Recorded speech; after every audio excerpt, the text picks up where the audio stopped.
Oh, wait. I didn't change the title, did I? It's 29 now.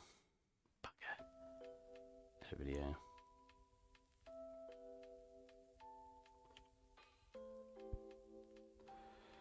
I shouldn't put these episodic. Twitch is fine to get deleted after 2 weeks, but putting these episodic, I get lazy in some of them, so.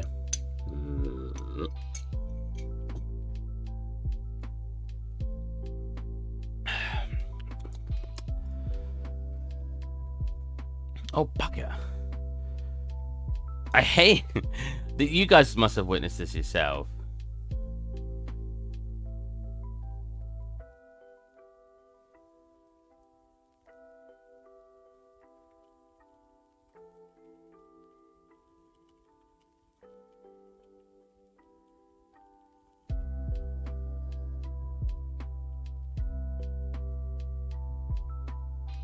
Replying to a comment in my video. Can't leave those unanswered. Let's fix the chat.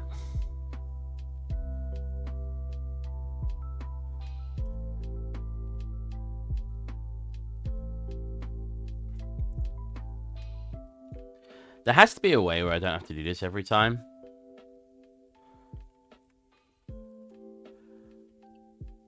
Sweet. There's also got to be a way that, because the problem with Twitch chat right now is trying to view Twitch chat without logging in, because that's essentially what I'm doing here. I'm doing a pop-out thing where I'm not going to be logged into it, because OBS isn't going to be logged into it. And it not come up sign-in options. Because you can view Twitch chat without signing in, but then it will come up like accept cookies. I need to find a way for it to not do that.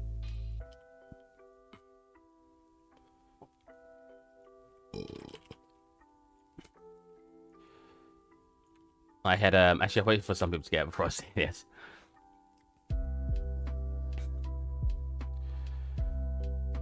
I need to get to Twitch chat as well.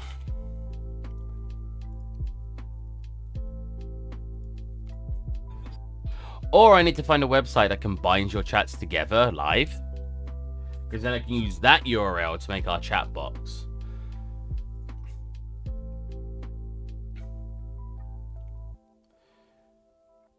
Because that's essentially all I'm doing. I'm just grabbing the chat URL. What about... There you go.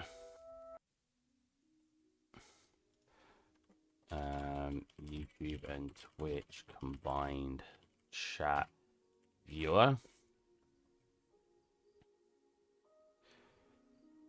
See, Restream allows you to do it, but I don't have Restream.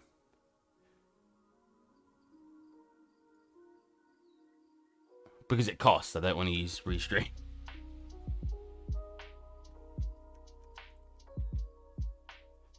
Oh, okay.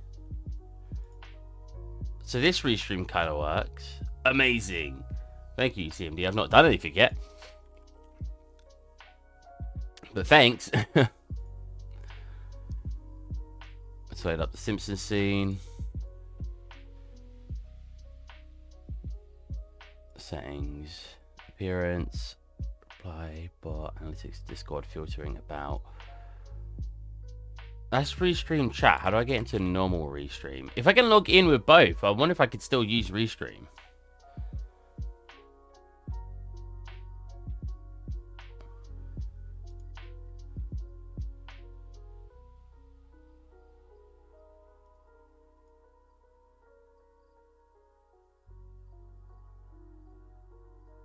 Because, like, if I look here, look, the Restream comes up. When I write something in, when I write something in, but YouTube isn't coming up. Why? Why isn't it possible? Why do a test in a Twitch? I mean, it comes up in here now. If I use this as a URL, what happens?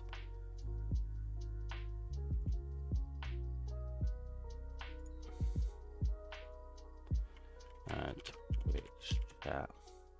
Oh, look at that.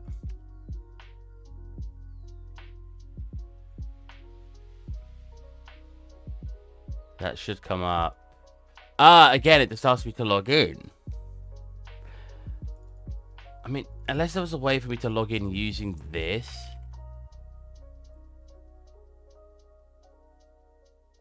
Read access, refresh browser one. I just don't know.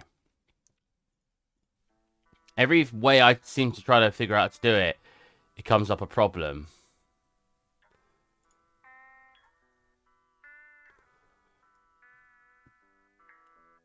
Oh yeah, we were looking at like macro lenses and stuff yesterday. Because if you want your scene to look good, learning how to make your cameras look good is a huge plus. I was supposed to, there you go. Like this. How laggy is this going to be? It's already lagging, Jesus. So, this compared to this. Oh, what? Why did it make the view? So, you'll see none of this is blurred and stuff, so you don't get the focal point. Whereas jumping into... One second, I also need to simulate and turn it off. There you go. Colors change drastically when I do that. Versus this. Cool lighting, thank you. But, like, if you get close to certain objects... Let's do a nice macro lens here. And then let's do a top angle. Click here. You'll get this nice effect. See that? Where we can look and see this extra detailing here. And if I were to adjust this, we could always focus a little bit over here. See that? So you got focus here, blur, blurred, and obviously background blurred. However, outside that camera, it looks like this. Now, I know that's laggy, but yeah, you see the difference? Like, it's very, like I said, I was talking about this yesterday. Camera work is super, super important. Now, I kind of want to make a draining rack. So let's go get get some reference for draining racks. This is the kind of small thing where people are like, you need reference for a draining rack. Trust me, if you look at the shape of a draining rack, we want like a plastic one because the Simpsons look. So if we go actually to the Simpsons scene, again, we don't need to replicate everything entirely. Like I've been trying to obviously make things like this microwave look like the Simpsons microwave. If we look here, that's pretty much that microwave. Minus, there's no buttons on this one. Oh, the feet are red. I made them blue. I didn't even notice that. But if we look at this so far, we're mostly getting that. Got the camera's like slightly zoomed out like this. Ignore those lighting flickerings. That won't happen at 100%, but we're reduced quality right now. So like, we're getting that in. That cupboard looks really thin. But then again, I am squeezing a lot of cupboard space. And then this one has one cupboard. I need to do the framework as well. Purple windows. Huh. Purple toaster. This needs to be purple. God, the lighting looks far too dark now. What about my other monitor? Again, when I simulate, it gets lighter. Then we get leaking through the walls. That shouldn't be this bright because you're getting this contrast here. Then you're getting this corner super bright, which makes no sense. Like I said, I've had a lot of trouble with lighting with Lumen. We'll try to figure it out later when it comes to lighting. Right now, I'm just looking to get it to work more than anything. Like, well, no, I'm just looking to model and texture everything. We can worry about lighting towards the end stages. So if we look at the draining rack they have, that's clearly... Sorry. PureRev has different buttons. Middle mouse click moves. Right mouse click moves the entire window. Clearly a plastic draining rack. So we can kind of go wild with this. We don't need to make anything... Like, we could go whatever direction we want because there's not enough detail in the images to really say what kind of draining rack they have. Just that it's plastic. Well, that's just a 3D render. Did I ever tell you guys, like, after I made my Monica's apartment, so Friends, UE, Unreal Engine. So my project comes up, which is ages ago. If you haven't seen it, this could be improved heavily, may I add. But this was quite a fun scene to make. Very long time ago. Was it? 7 years? 7 years ago, I made the scene. And yeah, it replicates Monica's apartment. But, because I was very shocked that no one had made it prior.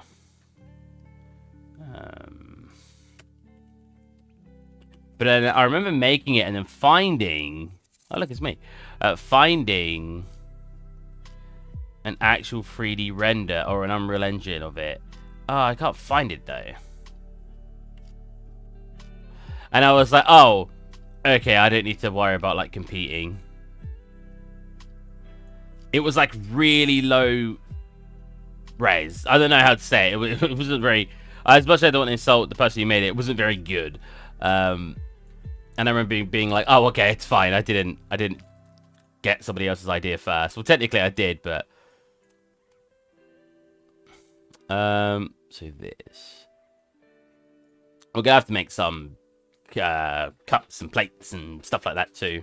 I could download some online, but I really don't want to. We want to make as much of this in ourselves. Like the only thing that's not ours is sometimes I grab textures from somewhere because, you know, when you're in Substance Painter, you just use the materials and stuff in there. But this isn't mine, and this isn't mine. So anything foliage based, I don't think was mine. But it's an interior scene, so almost nothing's foliage based. Look at the lighting. Watch. There you go. Almost nothing is foliage based in here. So pretty much. And these books aren't mine. I actually got these from Megascan. So that's a lie. So books and foliage, and then the rest is mine.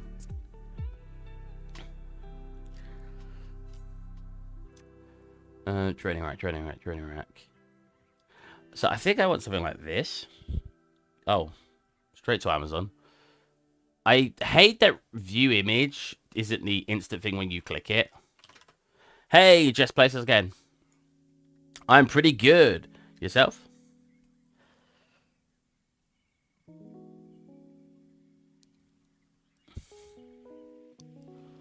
See, weirdly enough, this is a very hard shape to do. This can be textures. I kind of just want to simplify draining rack, so I don't have to. I don't want to put a lot of time making a draining rack. You know what I'm saying?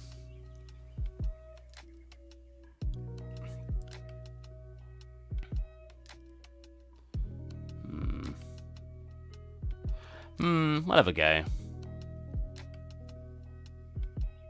That would be gross to model exactly, right? It's like I don't mind putting a lot of time into a model, but when the model is like going to be something that you're going to look at once, it's like, is it worth putting the time in? Like, I could always make it and not care about things intersecting. That would make it a bit quicker.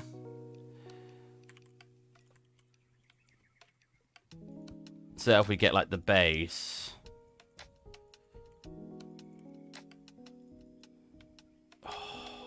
I'm already not liking how this is going to work.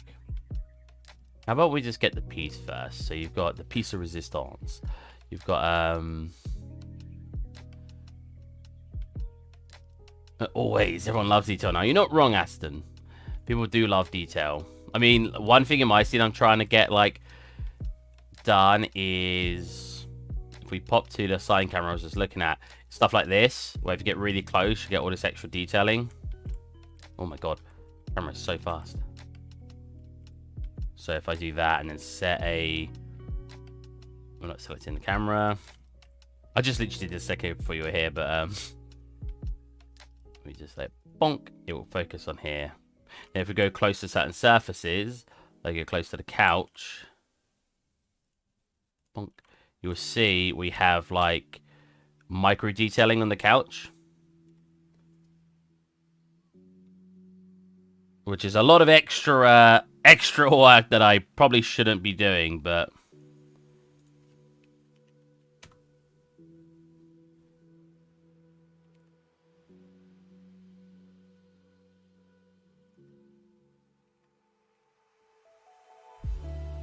see, now it's not got it blurry. I don't understand camera settings very much.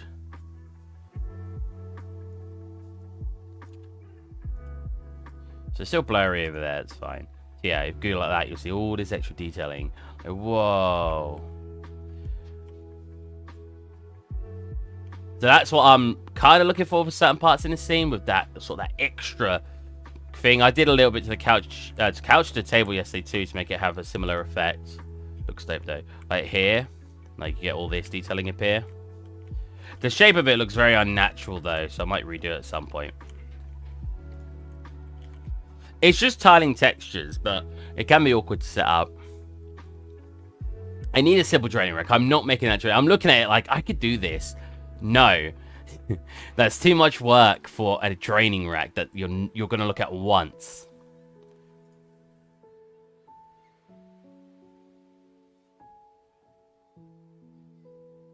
That one's a little easier.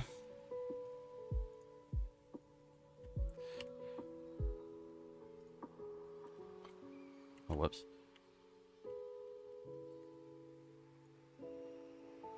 Is that bump maps displacement? That is not displacement, it's just normals. The only thing that has a displacement is this parallax mapping here, where you can see it kind of looks like it's bumping out. I'll actually show you some really fancy bump mapping or displacement mapping in a, well, whatever you want to call it. Displacement, bump, height map. Lots of different words you can use. But my old scene, I started putting in extra... Wow, you ever like pull your cup off of a surface and it's like stuck to it? Jesus. A quickie. Normals, that's the one. Oh, right. You didn't know the term. Right. I remember playing Serious Sam. Do you guys ever remember Serious Sam 1? So this game is, well, I would say ancient. I probably can't say that. It came out when I was a kid, but very low quality game because obviously when it was released. This had normal maps in it. I remember when me and my brother, there was like a museum mode where you could see how the game was made, like behind the scenes. And oh wow, that's much better. And there was like normal maps, and I was like, this game had normal maps? I was like, that is insane. So yeah, if you want to see some like advanced height mapping, if we look at this old scene, I don't know how laggy this is on stream. Where's my stream? See, Steve, do you how the destruction mesh works? I assume you mean the fracture thing they have in here. Where even is it? And no, my answer is no. I've not had a chance to use it. I'm not using UE5 at work. I'm using UE4. Yeah, to Aston, look at this. So two different ways I'm doing this, right? So this is a tessellation. So you can kind of tell it's actually part of a model. So if we actually look at something similar to this, I used displacement for the rolled up version. So this is, you can tell when you get close, this isn't, I want to see how laggy I am. Am I good? Not too bad. This isn't 3D. This is just rolled up. If I actually go to wireframe. Okay, it's still high poly, but it's probably because I just made it. But if we look at the floorboards too, same deal here. This is just a flat surface wireframe. As you can see, there's barely any polygons. There you go. Like no polygons there. Same with the room above. Same with all the rooms. This is not 3D. This is using displacement. It's actually called Parallax Occlusion Mapping. It's not too hard to set up. If you write Parallax Occlusion Mapping, you'll find out that you just need a good height map. So I had to make a height map for this. Same with these cracks, actually. So if you look at these cracks, right, they look hella 3D. They're not 3D. If I move them, look. Oh, wrong one. Which one is it? Oh, no, yeah, it's a model, isn't it? Yeah, look. Whoa. It even floats. It's just like a... It's an illusion, essentially. Like, I'm just tricking you into thinking it's like an actual 3D crack in it. Same with this one on the ground here. This one is a decal, though, right? Yeah. This basically adds on top of our existing wood, and it gives it even more looking like there's extra detail on it.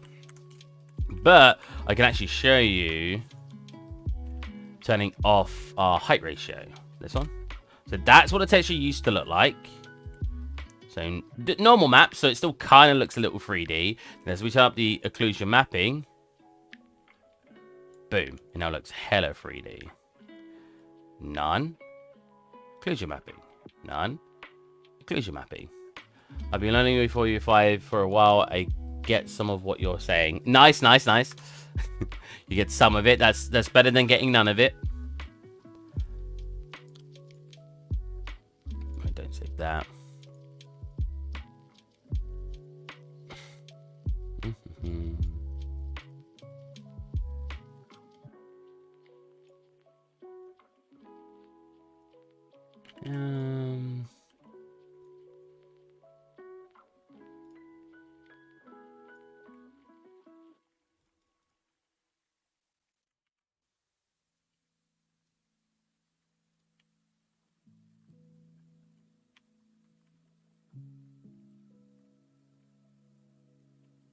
Kind of.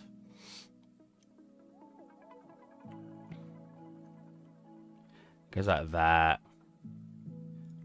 Oh, no, I don't want this side. It comes down over here, up here. Oh, I feel really like congested today.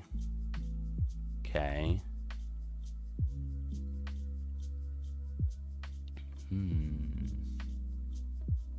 God, I don't want to make a detailed training rack. It's just it just doesn't feel right. So that won't work. So preferably I'd need to do like a little bit of this.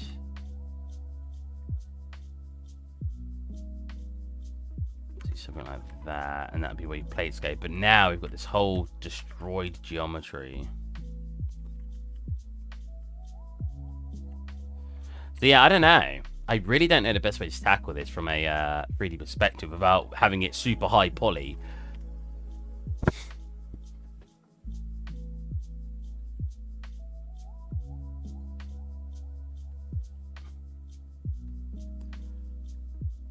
It's amazing how complex the shape actually is.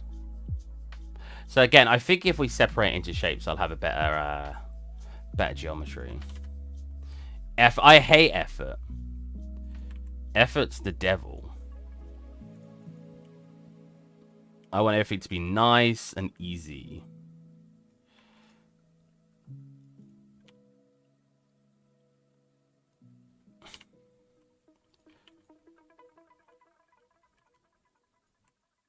Okay, so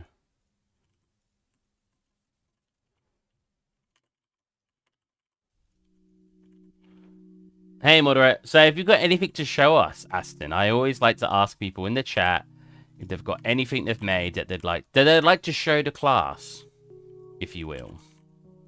I'm always intrigued what people have made and see what level of kind of artists people are.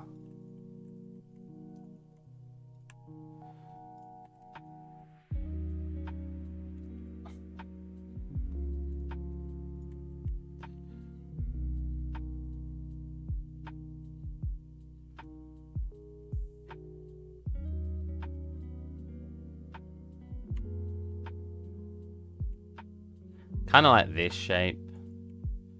This corner's beveled. Well, all the corners are essentially beveled the same way. Like that. That's like the kind of shape of the thing. Nice, it's facing the wrong way, sweet.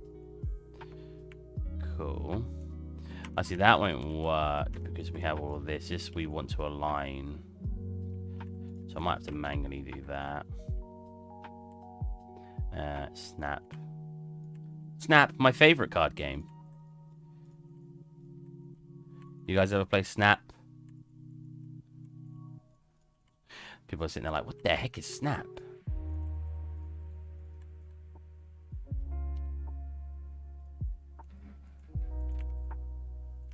Cool. And then it comes... Oh, well... Okay. So we've got the part where the glass is set. This comes like around here. Now I can use the same amount of polys we have going on here to attach them easier. Like this. You know, like that. And then we could put like an extra one here, then bevel that. Or bevel both of those. Wow, that's terrible.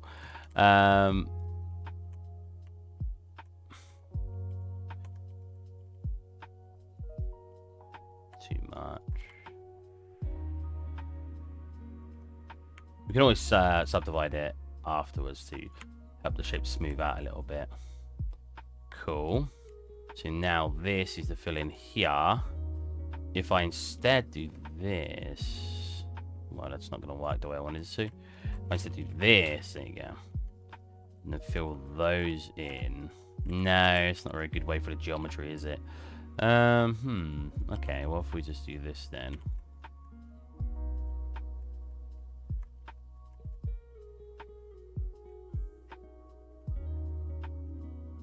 Yeah, I knew that would look weird. That's fine, it's fine. If we smooth that, we shouldn't get the worst results in the world. We can always fix that later. So this actually needs to be flat as well. Which, what is going on here? What is happening in there, Aurora Borealis? Aurora Borealis! At this time of day, completely localized in your kitchen. Yes. May I see it? No. Does not like that. Go back to 0. Is that just after smoothing? It is. Okay, so we probably just need to do something like this. I missed. Are you serious? Okay. Now if I smooth that, yeah, we get a nicer shape. Probably do the same over here.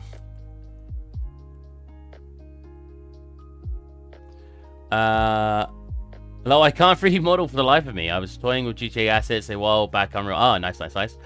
I'm modeling a draining rack. I played Snap, so don't worry, I get ya. Nice.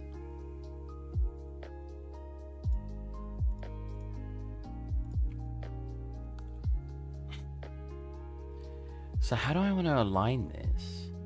This needs to all be flattened over here. This is a completely flat part of the object, like this. That should be fine like that, actually. Because then I can boolean, hopefully, some shapes in here where you get it to dip in. Sort of the rest now just needs to come down to a flat level. Like this. Like this. And then a fill there would be bad, but can I do a grid fill? Woohoo! Interesting grid fill. Not the best grid fill I've ever seen, so we're going to have to do it manually.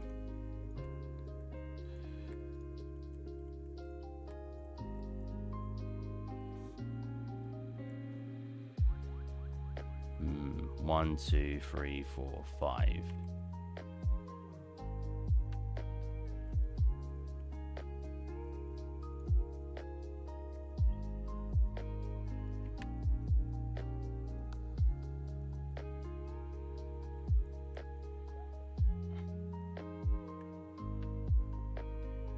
I could always do this to match the amount of polys over there.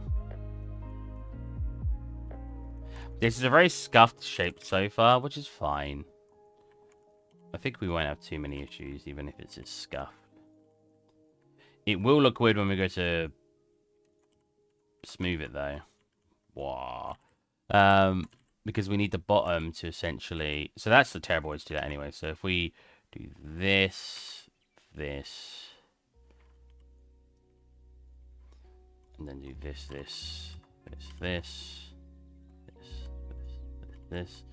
this. Cool. Grab all of these because they need to be perfectly flat.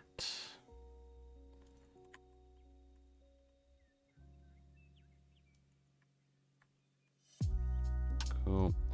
Flatten those. I don't know what's going on here. What's this shape? When did I make this? Hold on a minute. I don't want this.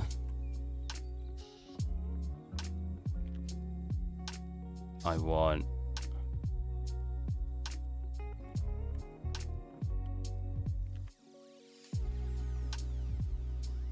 Oh, I guess that's the shape it does make. Wait, what? That don't look right, but okay. If that's how it made it. So yeah, again, we're going to get a really weird subdivide. So the way to fix that is we basically want two ways. We could crease all of this and hopefully that'll work. I have problems with the crease tool though. So let's see. Okay, so look, that's like coming over here. Hold on a minute. What is going on? That is flattened, so that's fine. What happens if I just go delete edge loop here? Better. Definitely better.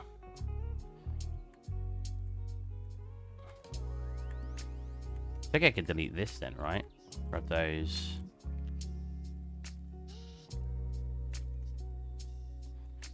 Clean that part of the geometry up because it's going to be weird. I'm doing this in a very scuffed way, like I said, but I've got to go check your back later. Have a go on, man. Check your back later. I read that very strange. I'm going to have a look at your back later, Steve. Oh, nice. So yeah, two ways you can do this. You can crease tool here, or we can bevel here. If I bevel here, we've got a very tight bit to work with here. So it's going to have to be a very, Jesus, a very tight bevel like this. Oh, how many subdivides there are? Or we can crease. See what that does. Okay, okay. So crease that a little less. Okay, so we're getting huge errors here anyway. So instead of creasing, we're going to bevel. Now, again, I don't want to, because if you overlap them, you get glitches. So we can only do it to about here. Cool. And then when we smooth, we get something like this. I want these edges also with a bevel. Probably want to connect it here too. I shouldn't have beveled these edges yet. I think that's what's causing a lot of issues.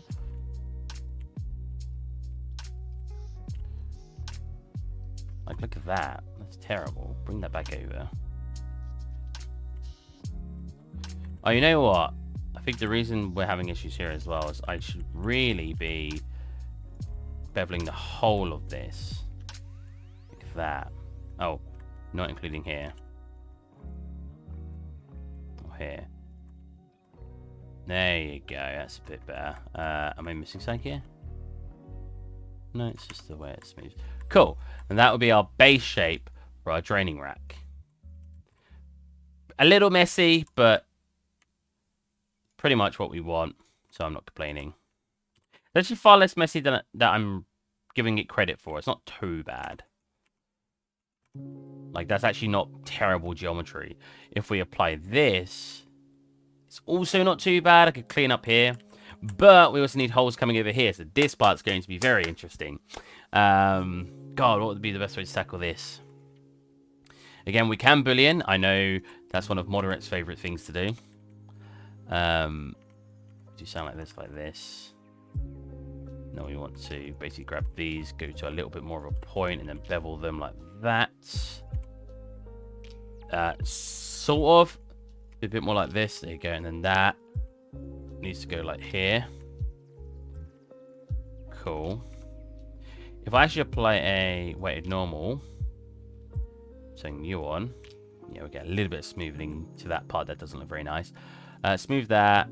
Do this. I don't know if that makes a difference, but just quickly check how it handles the boolean. Boolean? Never know how to pronounce it properly.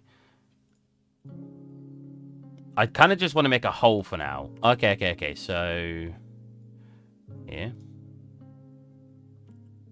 Ah, I see. Because it's subdividing it. Yeah. Oh, wow. It doesn't look very good anyway. Put it here. Cool. Uh-oh. Uh-oh. There you go. Right. It's because I've got the whole map here. The thing is, I also want this to do this. They've all got so far before it crashes. There you go. Cool. And then I also want a cube in the middle, like this. So it's not looking too bad when I look at it there. If we take this off for a minute and then apply this, we get the shape we want. I could clean some of this up though. I mean, the easiest way to clean this up, select all the parts that are jank. Easiest way is just shortcut, Control T, and it'll triangulate them all for you. Now, what that would look like when smoothed, not too bad. Not too bad. I am not disappointed with that at all. Now, if you want these edges to be a bit... This looks so messy, though. Again, we don't want this to be a focal point. We just want it to be done. So having some of these details not perfect is fine. Do this. Bring this down. What the heck? Oh. Bring this down. Fill. Smoothing this will look terrible at the bottom because we don't have anything down there yet. Oh, we've also got... See, that's going to be an issue. I wonder... That doesn't help. It'll have to be here. Oh, see, that's the problem. Is smoothing something that's been booleaned. That's when you start to get your troubles. I could just say no to smoothing, though.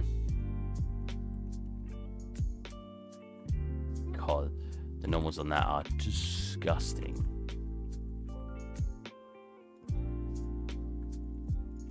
Like here, what is this? And here, and here. Bit cleaner over here, that's fine. Probably don't need these either. Oops, these, there you go. Here we've got loads going on. Probably don't need any of those. Cool.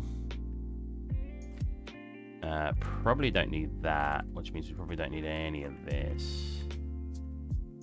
Then we could just grab that, pop that there, and it turns it into a square. This. Don't need either of those two. Probably just do a nice cut there and get rid of this.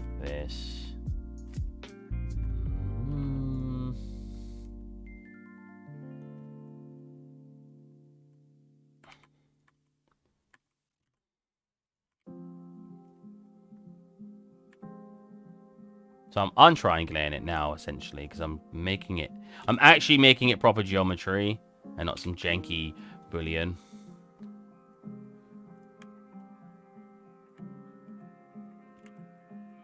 I was gonna say, why didn't that work? Selected the wrong edge, that's why. That's fine. Is that fine? Yeah, still square. Square. Oh. So I think here we can just do this. I knew I was going to do something like that. This. That should be fine. And then we can remove those. Yeah. And then have a cut across there. Cool. Looks better when smoothing already. Looks phenomenally better. Oh, wait, our issue is that we get those curved corners, though. Because to fix that, we'd do something like this, right? And when you smooth it, you'll now get those sharp. Equally, you could probably do a crease and see what that looks like. Not very good. Okay. Fixing geometry. Some people really like it.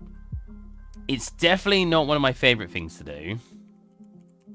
Or cleaning up geometry. It's just, for me, very boring. And again, all to your own. Some people really enjoy it. Some people don't. My friend Alan used to tell me he really enjoys it. Not my cup of tea. It's just boring to me. See, I'd like to just do a whole line across here, but it's probably the best optimized it's going to be there, to be honest. So I'll leave it for now. Same here. I would like... Well, I can't do this here because it'll change the shape too drastically. Pull it over a little bit, though. This I probably don't need, right? Same with this, because that's a square. Don't need this. Let's go over here now and find the parts we don't need. Don't need. Probably don't need. Anything that breaks the triangle, I say we don't need. So all of those we probably don't need. This, whatever this is. Same with this. Don't need any of those. So this shape here is pretty nasty now. Here. So I'm actually going to delete those. I know, gasp. We're going to cause an edge here. Instead, we're just going to do this. So this is an n-gon now. If I fill this in, it'll be an n-gon. So probably just want to do this. That looks pretty good. We can get rid of one of these for sure. This one. Like that. Cool. Yeah, that looks fine so far. Cool. Now that is a much neater geometry. Probably get rid of something like this too. Yeah, all of that probably doesn't need to be here. If I smooth that, we get a already much better shape. Then again, we don't want these corners. All of these corners here. So all of this. Oh, don't need these. We need that because it creates the shape there. So this, anything. What the heck? Okay. Anything that's we want to keep sharp, we do this. I know I said I was gonna not do the smooth, but after correcting the shape. See, the big question for something like this, though. Hey, Carcore? How's it going, man? What brings you here today? If you haven't seen the scene I'm working on, and it's the first time you're seeing, we're making The Simpsons in UE5. My best room so far is in here. It was actually originally a NVIDIA project that NVIDIA paid me to do. Since then, I've wanted to make it more detailed, and I wanted to move on and actually get each and every room done. It's going to be a very long-winded project because I'm terrible at making small projects because I work full-time. So I really shouldn't be making big projects, but for some reason, I just can't help myself.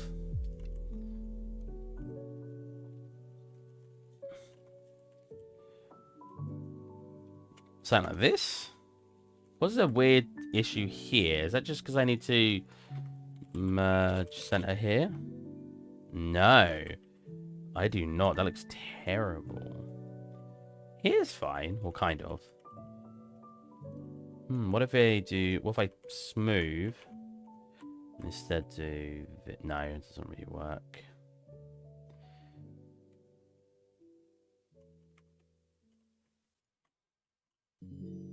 Oh no, I need that part there.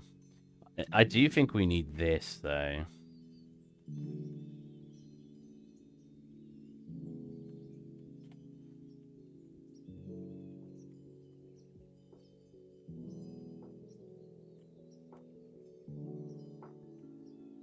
Because that'll make the shape flow a bit better. What have we done here now? Oh my god, what have we done here now? Jesus. I found your stream on YouTube. I mean, I found your channel there. Oh, okay, okay. What have I done? Hold on a minute. Did I... Oh, I like cut there by accident. Right. Hey, that doesn't look like the result I should have got. Turn off this. I can see what I'm doing.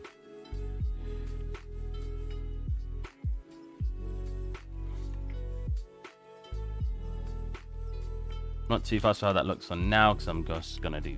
Oops. I'm just. No, that's fine. Just gonna do this and pull it over like this. Flatten this too. Pull this over. Make that more aligned. Cool. Now get rid of this shape here. And that gives a bit more of a neater. So when you actually get to the end result of something, effects like this are fine. But when you're looking. When you're looking to subdivide and stuff, you're going to run into issues. So it's good to do it to get this sorted now. To be fair, I should probably just leave this the shape it is and not care about the subdivide. Oh, but it looks so nice after the subdivide. It looks so nice that I don't want to just not care. Like, you could do this to sharpen those edges up, which is actually probably the way I'm going to do it now. That actually looked kind of good. Because the way I fix the geometry, I can do that now. Here, pull over. Pull over. Oh, wait, no, we need the shape there. So probably just here to here. Oh, here to here, right? No, that looks terrible. Let's do this then. To here, separate. Cool. Bottom looks a bit janky. That's fine. That's probably the result we're looking for anyway. I could add a bit more extra in here to sun up, but that looks pretty good.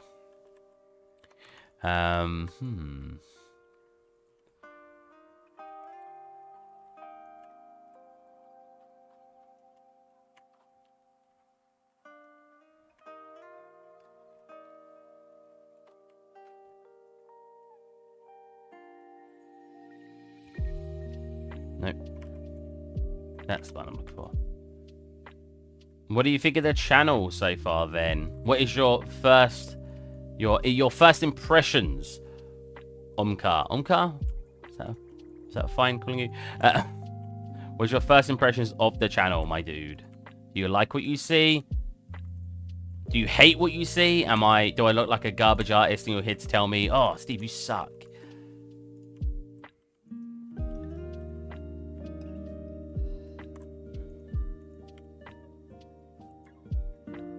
Oh, whoops. He's selecting the whole edge. That's actually still got something selected here. There you go. Bit smoother. It's the shape I am looking for, though. But maybe a tiny bit of an off shape. We can probably adjust that a little. We don't adjust here, though.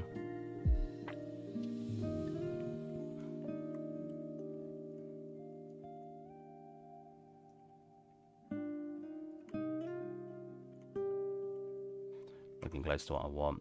Cool. That's fine. Again, I shouldn't be spending this much time on a draining rack anyway. So, this is the edge. We pull the edge down. We flatten the edge. Usually, actually, it's got a little lip, doesn't it? So, I shouldn't flatten it yet. What I should do, pull it down. Pull it in. And then pull it down like that. And then you go like this. You got this little grabby edge bit. It's going to be really high poly. You could actually pull this edge in. Let's do this. There you go. Because usually it is more like that, where it goes slightly in, so it's a little bit you can get your fingers caught in. Flatten that, fill that, bevel that, and boom. We have a draining rack without holes in it. The problem is the holes I want to do as a texture. What message retracted by moderate. It's looking good. Aston, I thought you were leaving. I mean, I want you to stay. Wait, why did his message get retracted again? I like the project you have posted on Art Stage. Oh, thanks, man. What's your favorite one? I always like to hear this. So like, oh, they're all like mediocre. I just like them. What we should do here is do a... What the hell, YouTube is only sending emotes and throwing out the messages. YouTube, baby.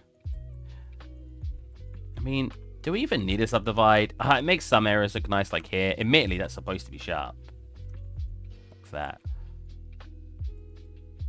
So yeah, the problem is doing this means there won't be a hole in it. So I'm wondering if I should just ignore the whole 3D effect, make it a completely 2D thingy. Turn off backface Carly. What the heck did I just do? Oh. Uh-oh.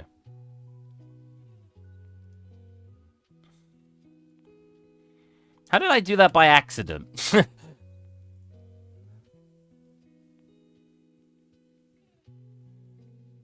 I was saying on YouTube chat, game is weak. Twitch is the fav today. They are great. Do you have a one that you specifically think is your favorite?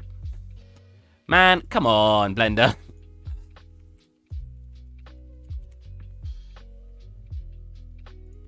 It should have done an autosave, so I'm not too scared to just close it, because I can't bother waiting. We are streaming, so... This is my favorite. Ooh. Oh, really? Oh my god, okay. So this was a, God, I did this on stream as well. This was on Twitch. This is all made by me. The trees were generated using something called Tree-It, so not the best software. But, you know, I put all this... I didn't just get mega scans or anything. I made all of this. Yeah, this was a really fun scene. In hindsight, using mega scans for... Or using... I should have got Speed Tree, really. I didn't want to dish out money because I wasn't earning money at the time to afford Speed Tree. But if this scene had better looking trees, I think this scene would have looked a million times better than it does. But this was really fun. I really like making this scene. There's some really cool assets in here. Blender. Well, actually, no. Don't open Blender. We'll go to temp files.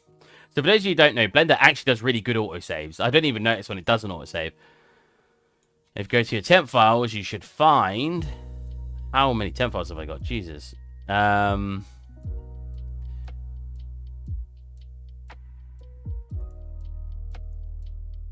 Date modified. There you go. Yeah, that's the closest. Quit. That's the earliest one. Is this one fine? Oh, no. That's the project I just opened. This.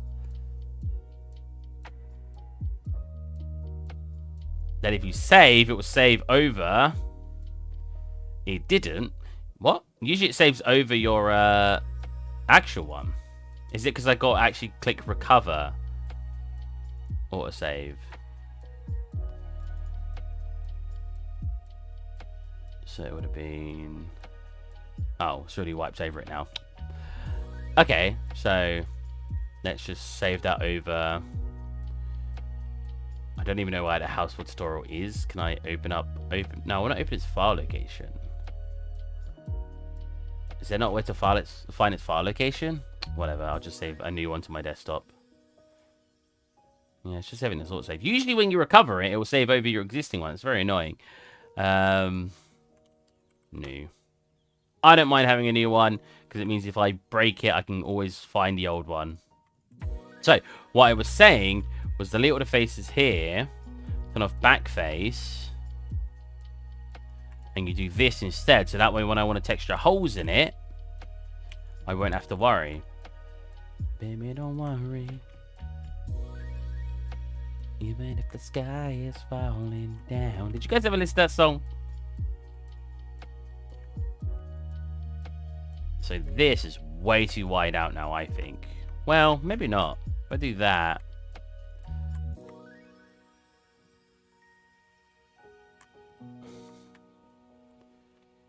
Can I use it as reference for my next project? Hell yeah. I never get people ask me that. That's awesome. Yeah, go for it, man.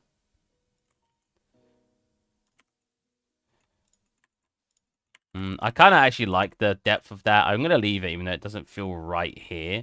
But yeah, now when I want to texture it, I should be able to put holes in it easily. So the last thing we need to do is make the bit across here. I could try my best to make that a part of the actual mesh, but I think we're just going to run into a lot of problems doing that. Because think about how that's going to have loads of bits coming across here. Going to make this part like smooth weird. So I'm just going to make this a separate mesh, I think, is the best way. So if I just go like this, actually, what's the best way to do it? Where's that keep? Separate. We don't need it subdivide for now. There you go. Baby, don't worry, even if the sky is falling down. Alright.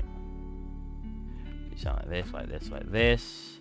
So we've got enough room to wiggle here. Look, all that room here is where it can intersect and not cause any problems. Hey, Funky Pants. How's it going, man? The problem here is it's a completely flat mesh. So here, we will cause problems unless I perfectly align it. Very interesting. I actually just want to probably array it at the start, right? So if we grab our One Piece, my favorite anime.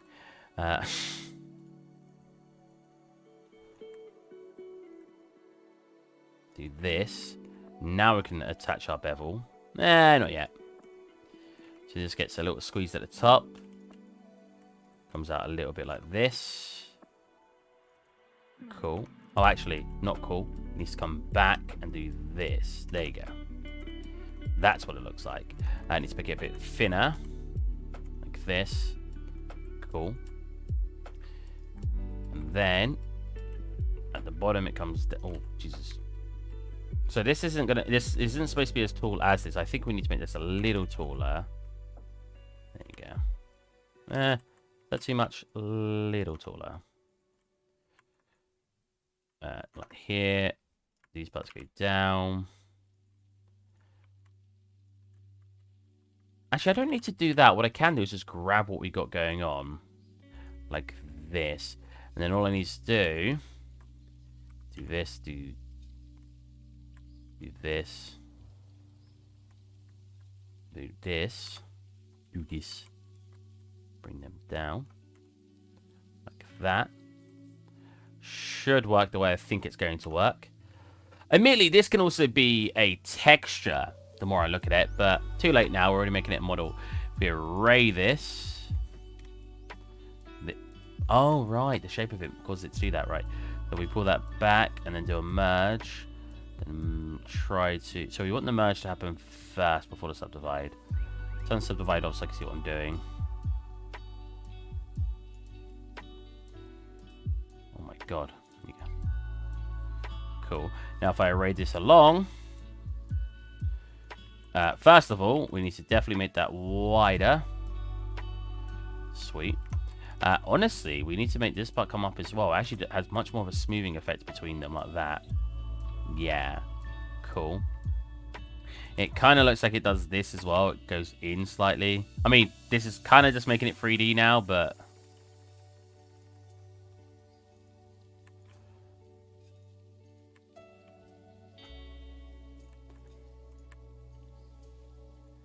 Cool. Very cool. I don't know, is it because of this? Yep, we want the whole... Well, actually, you know what? Let's make it all smooth. But what I want to do is select this edge here. Oh my god, what the heck did I do here? Jesus, I did that very poorly. What the heck? Put that down here. This I did kind of what I wanted. Okay, let's undo that. That actually did not work. I thought that would just kind of work. It did not. There you go. Let's do one at a time. This, we want it to come in. We want it to come down. We'll come a little bit out. Cool. Then I want to match this up. What did you make today, Steve? A draining rack. Is that it? Can you make a story on how to make stylized sky? I'm terrible at making the stylized sky because it depends how you want to make it. If you're looking for like a generated clouds and stuff, that you could do UE for, but a lot of the time you do a sky sphere, and I'm terrible at drawing. And you kind of need to draw to make a good looking sky sphere. What the heck? I just wanted this to be all smooth. There you go. Then I just basically could just keep it flat then shell. Well, I was just going to do this. Shell, you mean... Oh, crap, what's it called? Bugger, what's it called? You mean... Solidify. And no, I'm intentionally not doing that because I don't want it to be 3D. I just want this little bit here to give the illusion that it's got more 3D to it. I do not want it to be 3D. Not Maxime, Mark Sharp. You go like this. We're going to do the same thing here.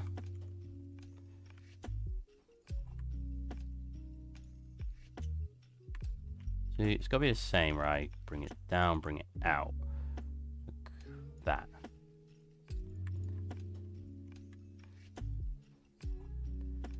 You'll have to make it two-sided. All right. Yeah. The whole thing's going to have to be two-sided. Like, think about this part. This part isn't 3D. Oh, this is just a face.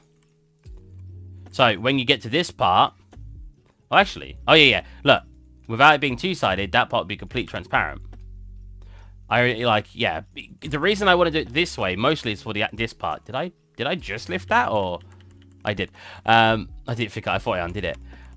Because I want to make holes in it for the drain, for it to drain. But there's no point modeling that, because that's a lot of extra effort. Right? You're mansplaining. So it makes the most sense to,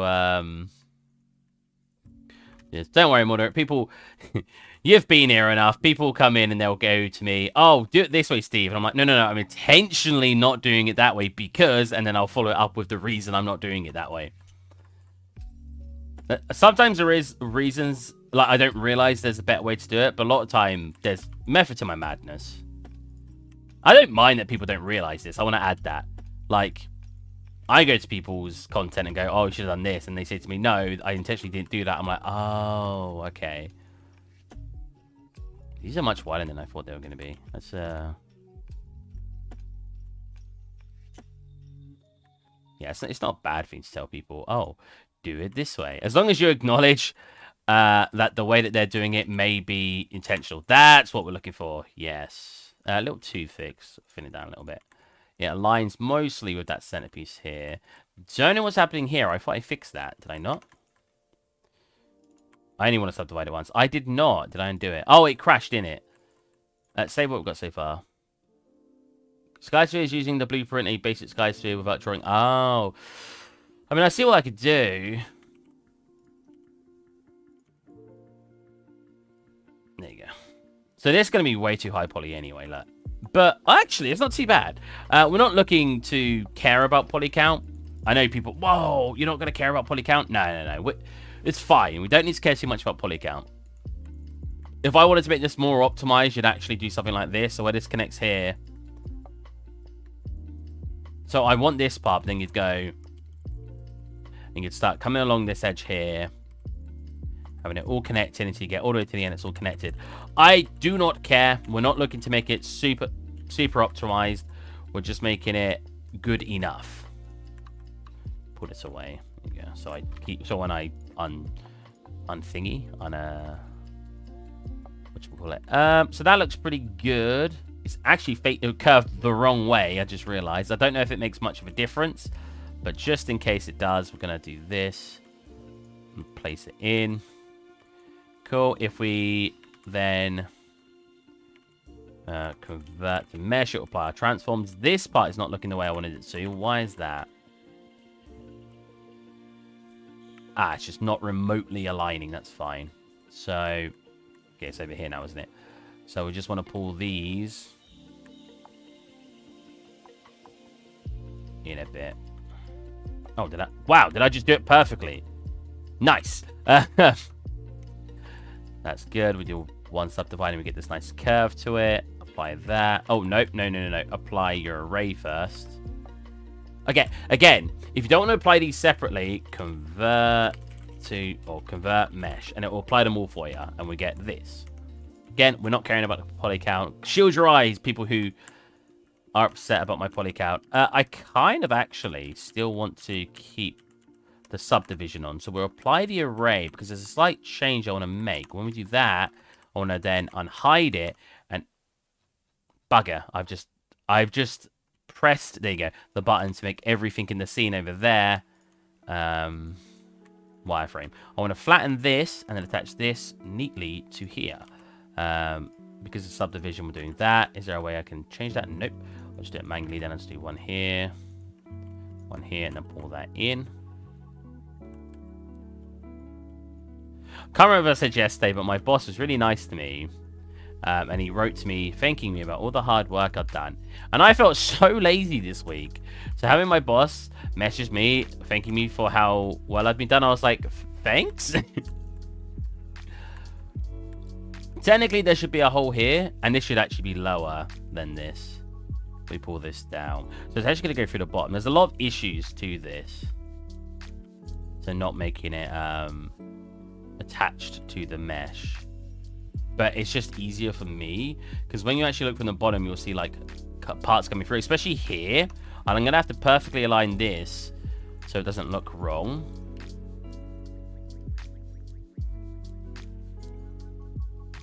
Oh, that's very awkward. Because not only do I need to make this like flat, I need to make it slightly like that. Okay. So I don't mind if there's a slight gap. That's too much of a gap actually, so I mind that.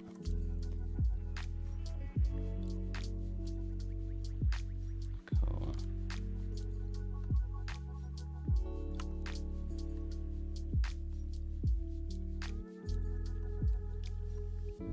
So we get this happen, which is not good. So I'd rather it do this and do this as slightly float, because you won't notice that as much. See what I mean? Like, you won't notice that that's floating, right? Well, actually, maybe that's a little too much. But you know what I'm trying to say. If we pull that up just enough, there you go.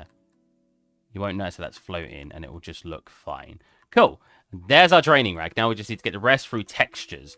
So if I apply what we've got going on here, we apply this, that would be... Oh, that's very high resolution. It's fine. If we actually look up here, we can see how many stats. So if we select this, we're at... That's not right. We're at 5,000 tries. Whatever, that's fine. This is probably one that's taken up the most. 2,500, taken up half. It's fine. We don't care. I could make it 3D as well, like Muller said, but I actually didn't want to do that because the rest of it's not going to be 3D. So like this. So you can either do that to make it 3D, or like Muller again recommended using Solidify, and it'll essentially do a modifier for you, like that. But I don't think we'll need it. I don't think so. Yeah, see, because you'll get a hole coming through here. It's just a lot of detailing I don't care about. This should be able to just unwrap. I was wrong. Why was I wrong? What is this part? Huh? I mean, I guess I could separate these out all from the middle. Do it here, it'd be easier. Oh my god, Blender, are you okay? They got very laggy.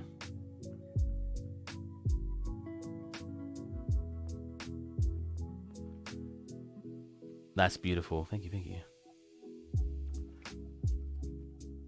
See that? Wow. That's what I was looking for. There you go. I don't mind having a seam in the middle there. That's fine. Again, we could have made this shape here have a texture to cut these out. We didn't have to make that physical. Depends how much we wanted to make it. Well, that actually doesn't look too bad. How much you wanted to make it game friendly. That looks pretty good. The only thing I would want to change here, let's say what we got, is here and here, like along these. And then from inside here, to just cut from here to here. That did not work. Why didn't that work? Here to here. There you go. Get one on the corner. For those of you who have remembered that I said I was on a diet not long ago, I've lost over 2 stone. I'm very happy with my progress. I'm not like going hardcore on the diet. I'm exercising and I'm not eating at night and stuff like that, but I'm still eating like normal meals. Stuff I would eat regardless of being on a diet, like pizza and stuff. I'm still eating all of that. I'm just basically cutting out any extra calories that would have arose from the day. And I'm trying not to gorge myself at dinner. I'm not one to... The only time of the day I usually eat the most anyway is at dinner. That's amazing. Congrats. Thank you. Yeah, the only time I actually usually eat a lot anyway is at dinner. If we do something like this and then do it, I bet that would look a million times better. Wow. Actually, it doesn't look that much better. I'm very surprised. We could also cut here if we really wanted to. And get like this, but I'd rather just keep it as one. As long as it's not too warped, Substance Painter will have an all right time with it. So now I'll select both of them. We want to... Oops. We want to average islands, and then we want to pack the islands. Blender's really been disappointing me lately with packing the islands. Wow, but I have to admit, how else do I do these? Why did these look so bad? That one looks really good. Is it because these are curves? It's having like an issue. What if I re-unwrap these on angle based? It looks the same. If I shrink these a bit and then we scale up, they're gonna have lacking detail, but I'm gonna put forks and knives and cutlery in there anyway, so I'm hoping it's not gonna matter. Save that. Give it a good bit in the middle. I'll combine them. Probably do that first. I don't know if I need to convert them, but if I do, there you go. Please. Wait, they're still not combined. Combine. There you go. Bring that up to like here. It's got to perfectly place or very, very slightly hover off because it's still 2D. So if I place it on an object and it's perfectly aligned, it's going to start having Z fighting. So it needs to be a smidge. Or I could always change it in engine, like move it myself in engine. But if I want to be able to drag it in and not have any issues, it needs to be a smidge above the origin point. That's huge in scale, so we'll scale it down. There you go. Looks roughly the right size. You know what would be fun? Put the chipboard on them to see what the wrapping's like. Ugh. Think it would look cool? I don't think that'll look cool at all. I think it'd be quite warped. I think it will still work in substance, but I think it will look warped. Let's have a look. What do you need to do? It's... There you go.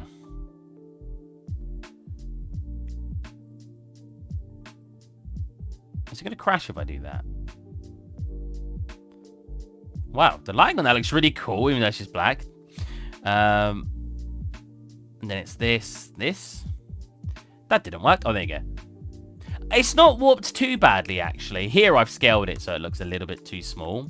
I do wish there was a better way we could do that, but no matter where I place these and scale them, there just won't be room for the last one. Like, I can't squeeze that in anywhere. Which is a huge shame. Like, I could try to get them. Like, if I make these aligned, can we get a little bit of a better result?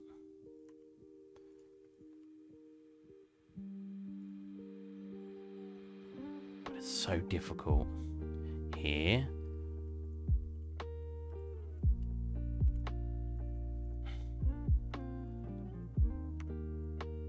Do you actually look decent? Yeah, I'm very surprised. That looks pretty good. I think I was worrying over nothing. Let's actually scale this to the correct size in the environment. So this, I don't mind it being a little too big than it's supposed to be, because I want it to take up a decent part of this counter. Which way around does it look on The Simpsons? The plates are going left to right, I think? I can't tell. So this is technically the right way, the way I got it now. I don't think people are going to care too much if I've got the draining rack a little wrong. So is that a little too big? Maybe a little bit smaller than like here.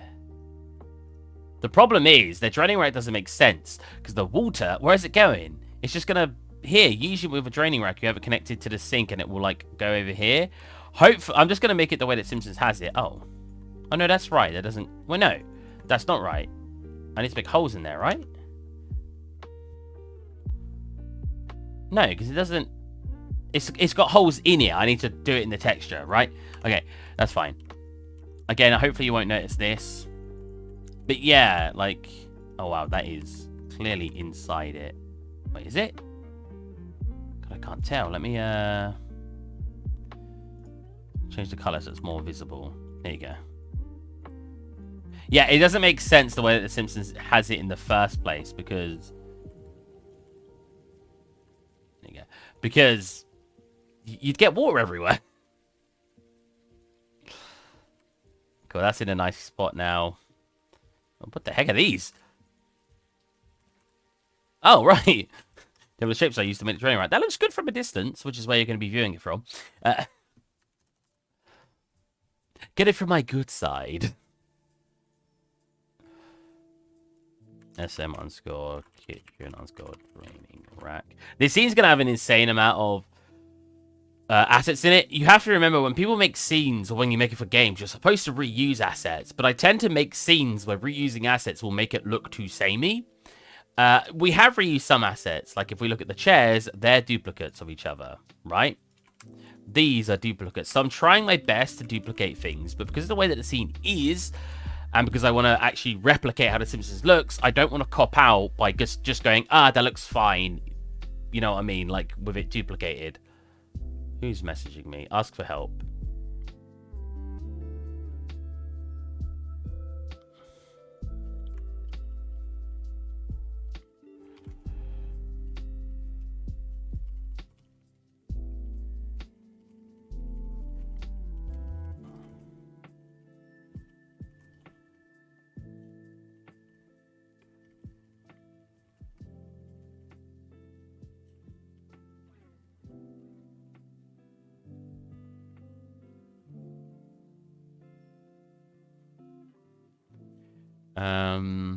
Sorry, I was replying back to something in my Discord. Oh, you're messaging me now. Why are you messaging me that during stream? Alright, he knows who he is in chat. What am I doing? Yeah, I want to go to Substance Painter. Also, when you're making something modular like this, you should try your best to use tiling textures and stuff and not actually manually texture everything. I can never make it look as good. If you actually look at the Friends apartment. Nope. What? That's not Friends at all. Why'd I click that? So this is actually done through ray tracing, for those of you who don't know. When I originally made it, it's all done through ray tracing. But now it's done through Lumen. Ray tracing, I got more consistent results, but Lumen obviously is just easier. I modeled Homer a long time ago if you want. I technically have a Homer. Hold on a minute. Boom. Hello. My name is Mr. Burns. Okay, Mr. Burns, what is your first name? I don't know.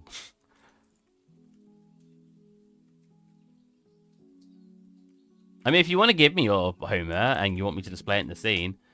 Okay, beautiful.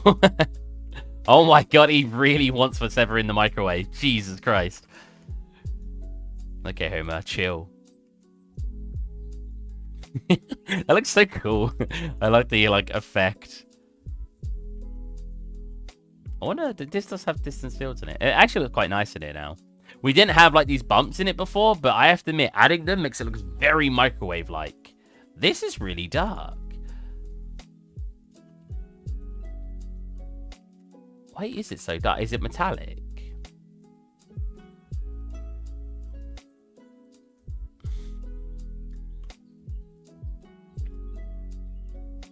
It is, right. There you go. This is supposed to be transparent, but I couldn't make it transparent because through here you have a weird effect. I want to check if this has distance fields on it. Can you have distance fields on a... Distance fields? Oh, what? Huh?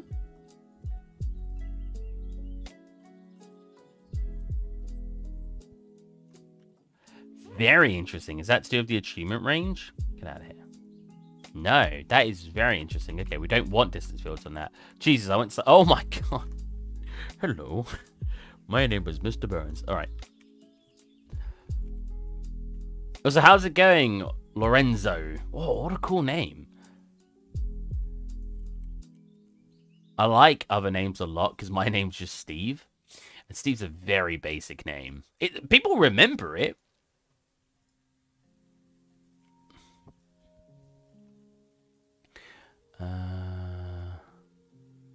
Train of thought being lost. Here we go.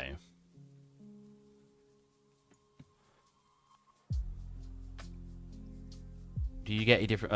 I'm Italian. I think Lorenzo's an Italian name, right, in general. So I think I would have been able to maybe guess that. I just like different names in general. I don't like really long... I don't know what to talk about names. I don't like really long and complex names that you see celebrities give their kids, or just weird names. I do like normal names. Like when I can't remember who called their child North, because their name's now Northwest. Kanye West? Kanye... Whatever. Someone named their child North, so their full name's Northwest, and you had Elon Musk called their kid a weird thing. Wow. Okay, Megapixel. Looks like you're one of those serial killers that cuts off people's faces and then wears them. Kanye West. That's it. I was just like, who? I know who Kanye West is. For some reason, I just couldn't remember his name fully. I can't think of Keanu Reeves. How do you say his name? Wow. Whatever. I'm not going to talk about people's names. But yeah, I like different names because it's like when you see someone like Steve, John, Adam. They're all very, at least in my country, all very generic names. So when I see an interesting name that's still a name, I think it's very interesting. Do you get a different lighting as you do now with path tracing as well? Yeah, I do. I've checked that out, Funky Pants. It looks a little different, but when I simulate, it does the same effect, the same issues. E? What drive am I looking for? Yeah, E. My E drive is so big. What is the E drive? I have like a terabyte, like 686 gigabytes still on it. This isn't my work drive, is it? That's my F drive. I'm just... Hard drives are magically appearing in my PC or solid state drives. What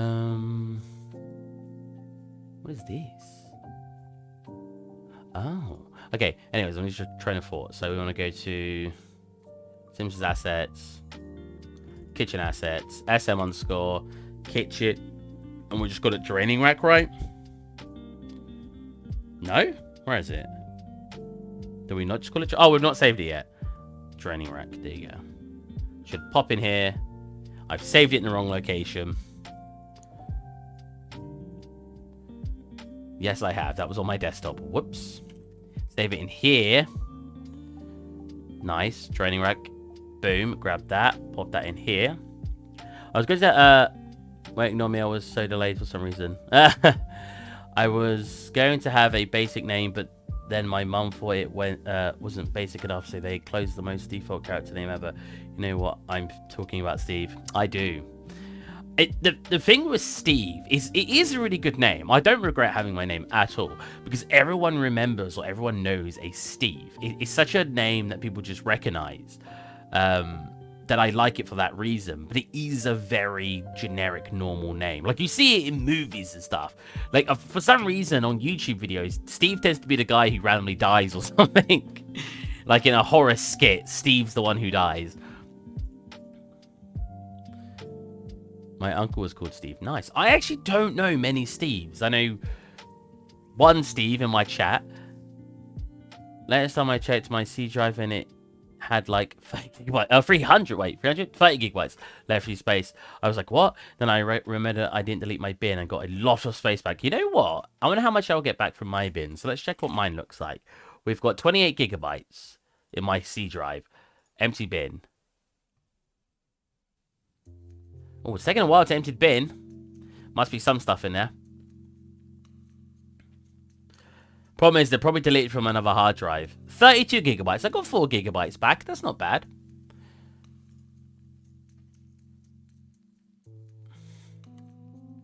Cool. That looks low poly. Nah, it doesn't. No, it doesn't. I'm just judging it for no reason. Let's bake. Bake at 2K. We'll probably only make it a 1K texture. We need to have a lot of holes that are going to be 53 left on mine. You got more than me. Then again, if you've only got one hard drive, you ain't got more than me. I got loads. 1, 2, 3, 4, 5, 6. We got storage room, which is a hard drive, not a solid state drive. This is a very old Steve vs. Alan. Oh, is this the project? This is the space scene. This is an old hard drive. I only replugged it in recently. This is the space scene I made, if you guys remember. I want to redo that. Why have I got a 1.5 though? What's the new one?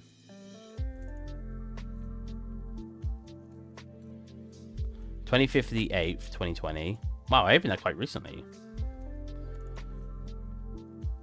Oh, okay. So this is the new one. So if we actually load this up, because I want to redo this scene, I want to get better lighting on it, and I want to make the actual sky sphere a nice looking sky sphere. It's just like space. Wait, I just opened it. I wanted to open it in UE5. Whoops. Yikes, that was a bad idea. It's a small scene. It shouldn't be too bad.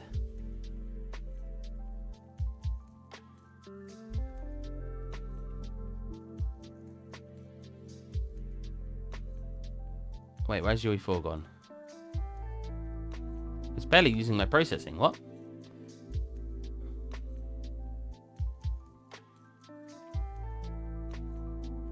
Unreal Engine 4. Close.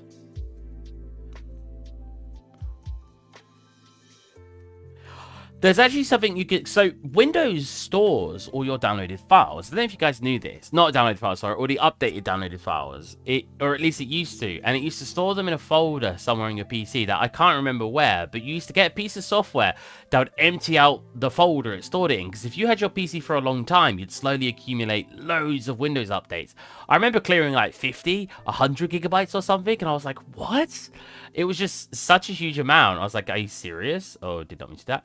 That is insane that it was taking up so much. So we'll look at this.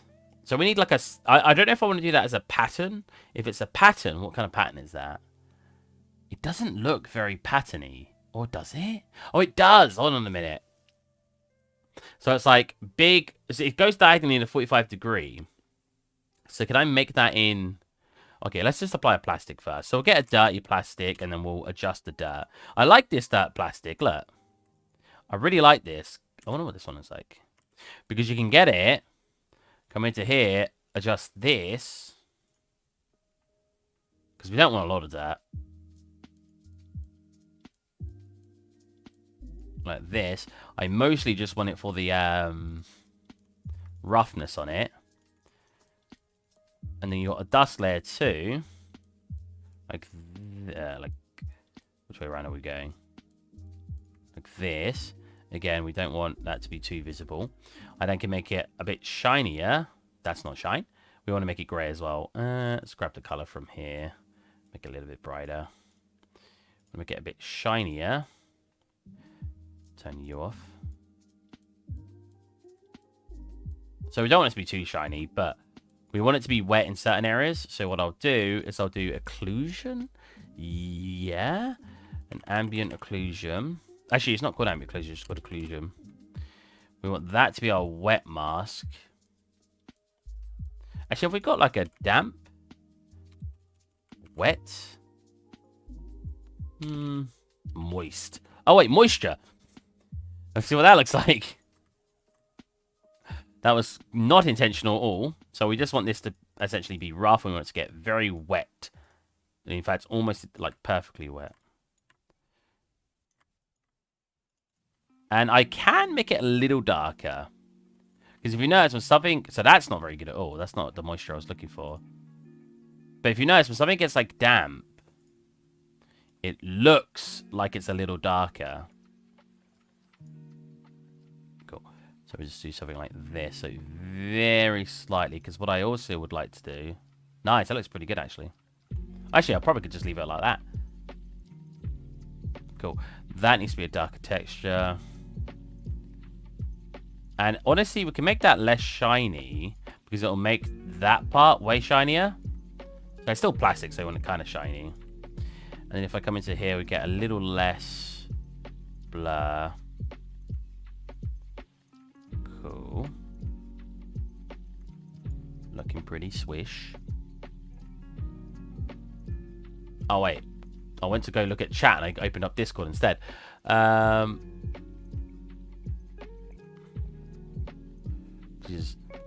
It's not in temp. No, it's not in temp at all. Because I remember it being like proper hidden. That was the quickest texture I ever did see. Hey, man. Sometimes you just find the right stuff. So now the big part is getting those holes in it. So we haven't got two-sided on, as you can see here. I can't remember how to make it so... Or off, I guess. Because out here, I can't remember how you change it, but yeah, it's fine.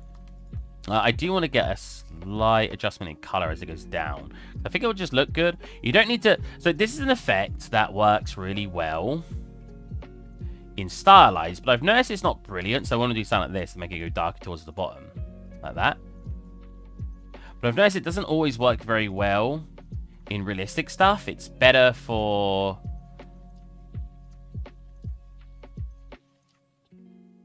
You know what? No, I like the way that it's like everything wet though, because it is a draining rack. I've noticed it's not as good for this. It's better for stylized, but it still makes it look a little bit better. I would only depict the bottom of the bowl as wet. I don't think it... Oh, fine. So if we want to make just the bottom wet, I just do a separate one like this. So multiply. Do generate, and then we just want to do a positional mask on that. Invert it. Let's make it sharp so I can see. So like that's the wet point now, and then we just make it so it's less blurred, like that. So the wetness only crawls up a little bit, and you got the bottom mostly wet and the top stays dry. Are you happy, advanced Schlingle? How's it going, man? I think it'll be nice with some little spots, but it's fine for now. The main part we need to see if we could do is the holes. So we need to do this material. We need to do this material. You know what I'm saying? Drops mic. Yes, I am. You are happy now. Good. So. Oh, well, that's height. Hold on a minute.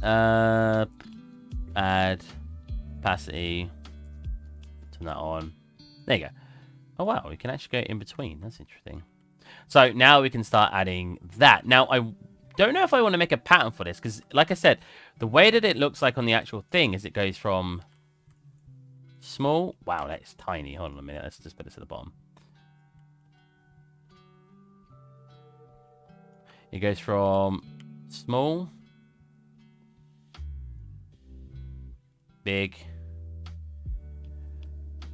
bigger, biggest, and then it basically reverses that. I think the small is too small, but you know what I'm doing. You know what I'm trying to show you. You know, like that. But so there's another thing I want to add on top of that. But I want to do it as a texture, because I think just being able to tile that across will work a lot better. So we're going to open up Photoshop, which is what's happening in the background. Now I'm wondering the best way to actually tile this on a material. So we go this. Open this up. So what would be the best way to do this?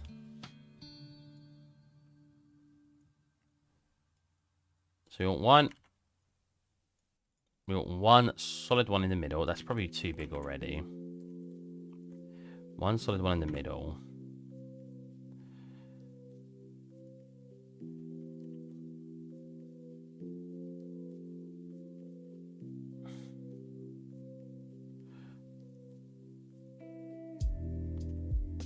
Jesus, I keep clicking the wrong thing. So I don't even mind if we only have like 3 dots, right? And then if we copy, paste. Oh. That, overlay that. It'll be perfectly aligned like this. Because the problem... So I probably want to make that bigger so it just fits up the map, right? Something like that. Not quite aligned, but that's fine. You probably won't notice that because it'll be tiling anyway. Problem is it'll do something like this. So my question is, how do we make that so it like tiles properly? Because this basically would need to be aligned here. So that would have to come towards the middle like this. But then this part's not thingy. So will I be able to even do this? If I delete this and do a... I know there's a lot of ways to do tiling textures, and this is probably one of the worst ways. Who the hell is messaging me?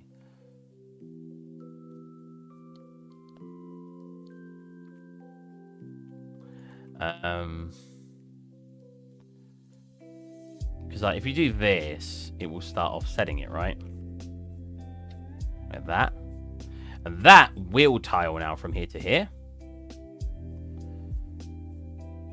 The only problem with that... Do it flat. Oh, to be fair, I can do it like just that and click it manually. I don't know if that's what you just meant, but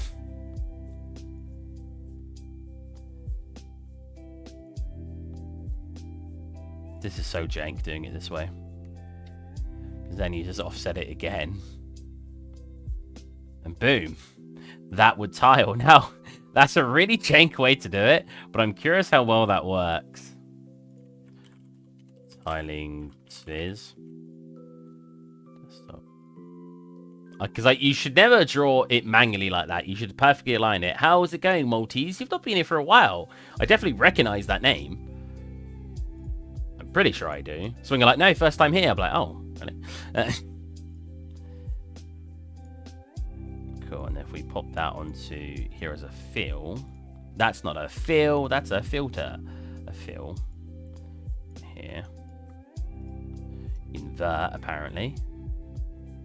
Cool. And then tile this. That actually worked really well. That's pretty much exactly what I want. Huh.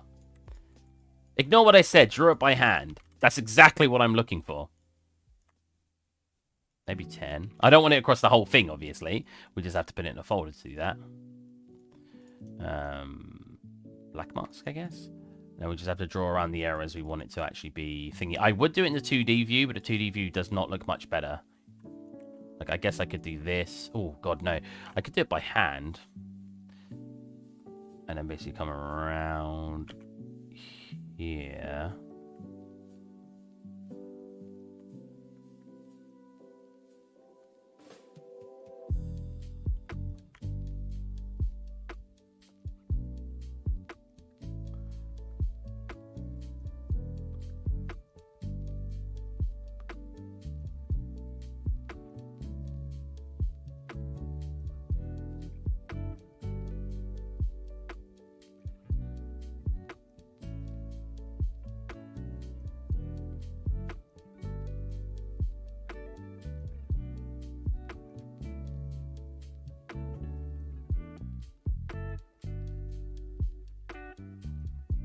Pretty much. Yeah, it's very close to what I'm looking for. Very, very close. Not quite there.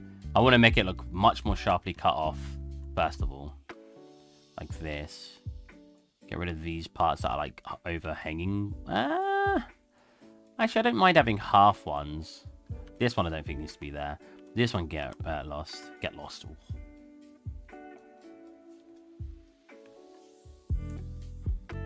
Get rid of these little bits here. I'm actually really surprised that even though I did it by hand, this actually looks pretty exactly what I was looking for. Cool. I'm going to get rid of these halves. We'll go along here, actually. How close can I get this? Let's say here, I guess. Here, here, here, here. And what do we get up to here? How close can I get before we want to cut them? Looks pretty... Oops, looks pretty good here. Probably get rid of probably get rid of this, and this. Maybe get rid of that. Get rid of that. Get rid of that. Get rid of that. It's good. Get rid of that. Do I want to get rid of the halves? I'm really debating it. Like this, and get rid of all these. Oh, well, these I guess you could slightly justify bringing them over. Same here. Same here. Like that. Same here. That one's gonna come over too far. Same with that. That one should be fine, and that one should be fine. Like that. Then, the fancy part is what we're going to do now. So, these are just cutouts. We want it to actually look like they are sort of normal mapped in. I'm having a bad day. Oh, man. Actually, I would ask what's up. You don't need to share that with me. I hope it gets better. Do you mind if I share about this? Oh, I mean, I like how I just said, yeah, go ahead, man. Go ahead. I'll give you an opinion on it. I will attempt to make you feel better. I'm terrible at... People come to me, actually, quite often, like, Steve, I have these issues. Can I talk to you about it? I'm like, yeah, I'm terrible at making you feel better, though. Like, I don't think I'm very good at making people feel better at all. All right, so, the fancy stuff. Oh, actually, we're not quite there yet. That part's missing. There you go. The fancy stuff. We will duplicate this, right? We will blur it. We actually need it underneath here, I think. We will turn this off, turn this on. You see that? Wow, there's a lot of actually getting...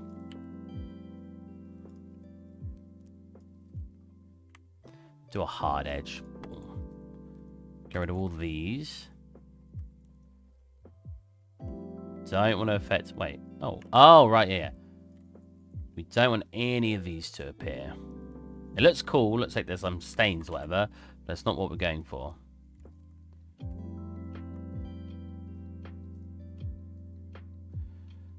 You'll see what I'm doing in a minute.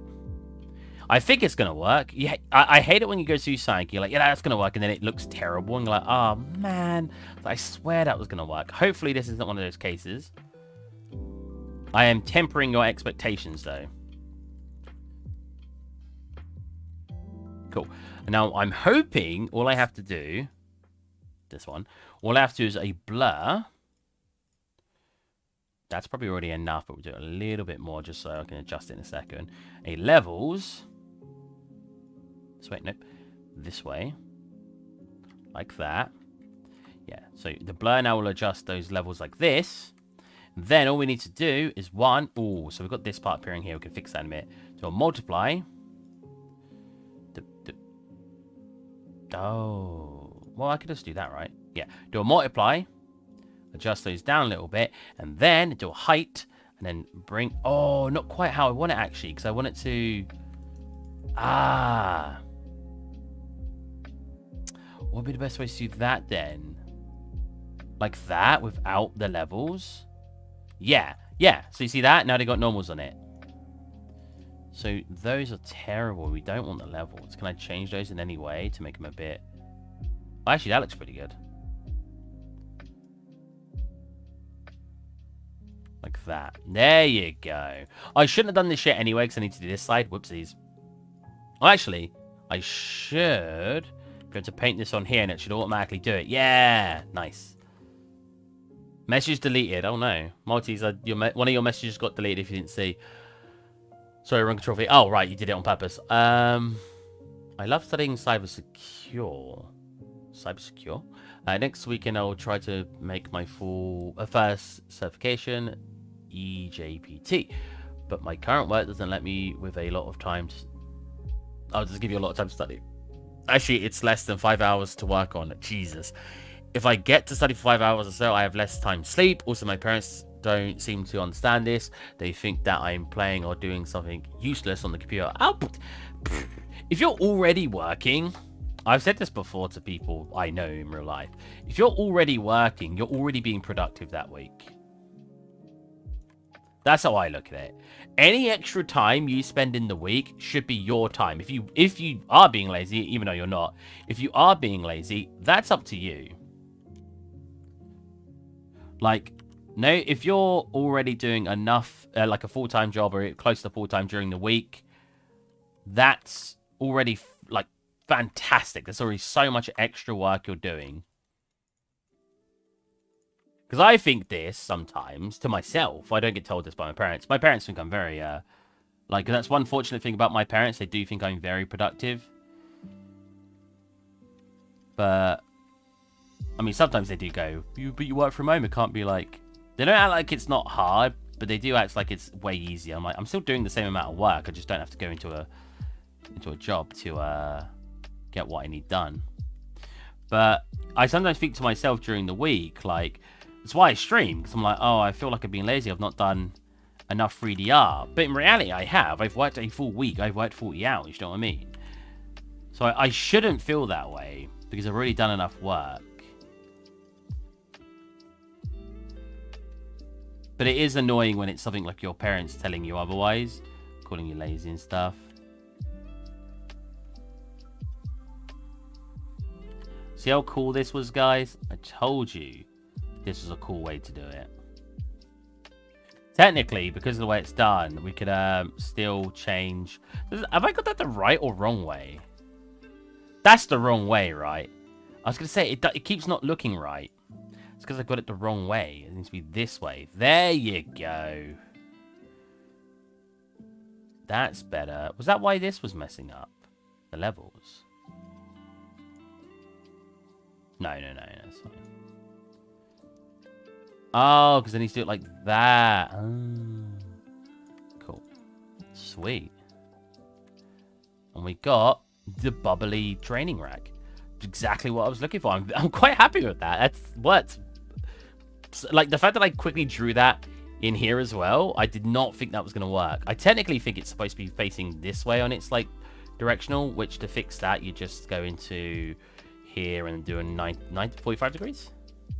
45, and then come into here and do the same thing. Oh, we won't do that, though, because I've already done the cutout here. There's a whole channel dedicated to complaining about work. It's true.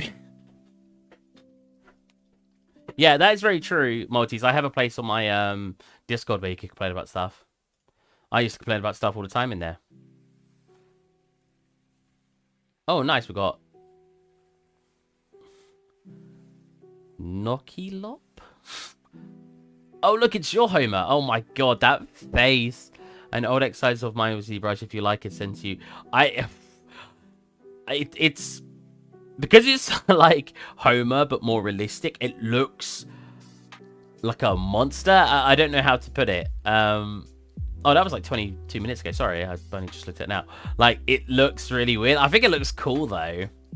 I think I'll pass for now because I do want everything in my scene to be made by me. You can send it if you want, though. If you really do want it in the scene, I'll try to find a place for it, even if I make it a little action figure. I love complaining. Exactly, Mega. Cool, man. I almost said megapixel. I had to pause myself. Your names are similar, okay? Yeah, so we've got all that dampness on it now, which is cool. We could always do a grimy occlusion on it now. We could do two things, actually. We could do a Grammy Occlusion.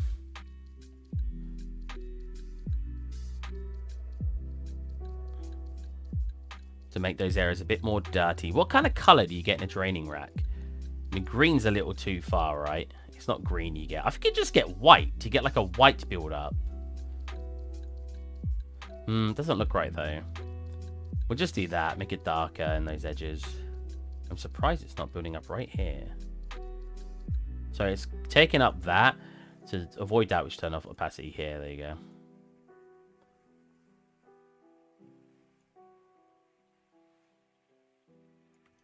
Cool. That looks a little bit grimier. Kind of what I'm looking for. So not overlay, multiply. That's better. Turn that down to make it a bit softer. So we've got little griminess in there. And then I want to do an edge thingy, because you'll get like wear down on the edges anyway, so I think that'd be fine. Yeah, like this. Turn that up and then just go overlay. Turn off everything. Oh, I should do that with the occlusion as well. Turn off everything but the color. There you go.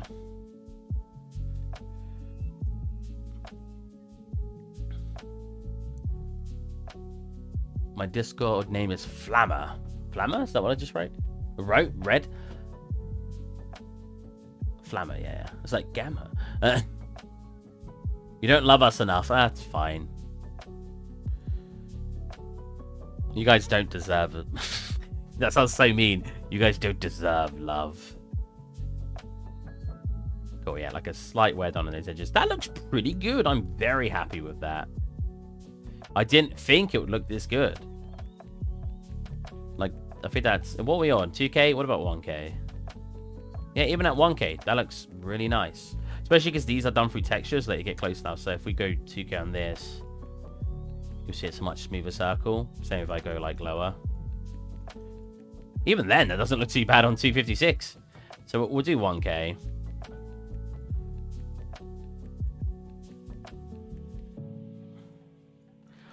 I'm very happy with that.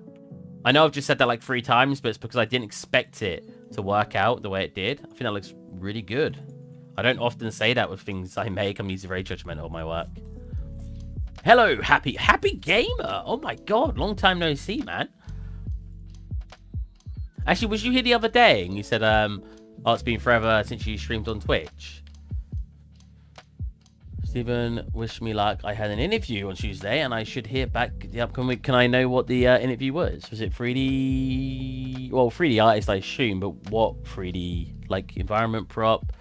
What kind of company? Yes, that was me. It was you, Happy Gamer. I thought so.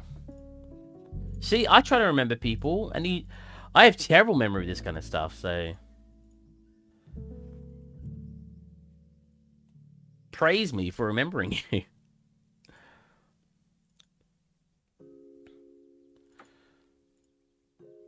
Oh, I haven't saved this once, by the way, guys. I don't know if you've realized. I almost never have Substance crash, so it really doesn't cross my mind to save. And it should. It should cross my mind to save. That's not what I want. Save. I should have copied the file location.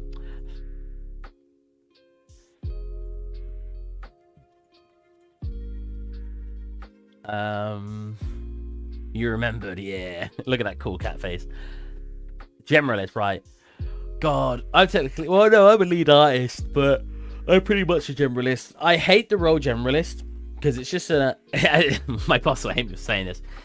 To be fair, technically we're not called generalists, but we pretty much are. A generalist just means they are going to try to get you to do whatever they need, which I think is so rough, because... I don't know if you guys have heard the term quiet quitting recently.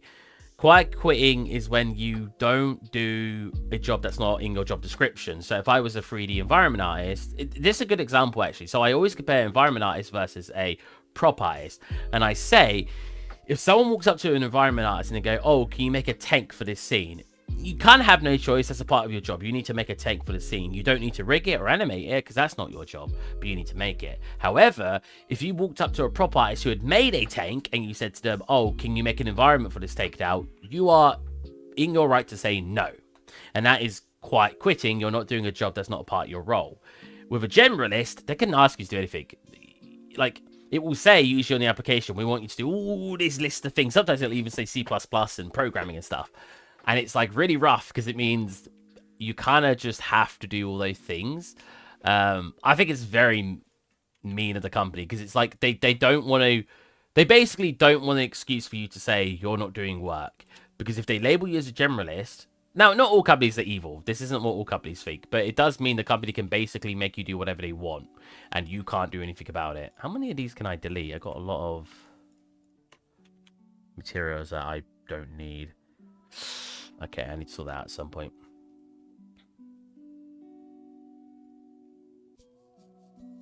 It's like hiring someone to come to your house and the job description is DIY man instead of electrician or plumber.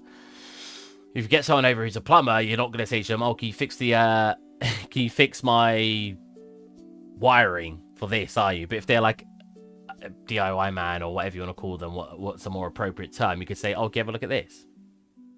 Classical retail tactics, super open-ended job. Yeah, description. Basically, do what I say or fired. Pretty much. It's because like the term sales assistant is usually what you get. It doesn't clarify really in the job what a sales assistant does. It just says you need to serve customers and then basically do whatever they ask you to do.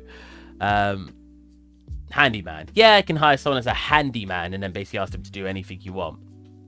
It's like not all companies do it in an evil way. If a company just generally wants someone who can generalize and do all these extra things, it's not a terrible thing if you're open to do it. I think I read a comment the other day and it really annoyed me.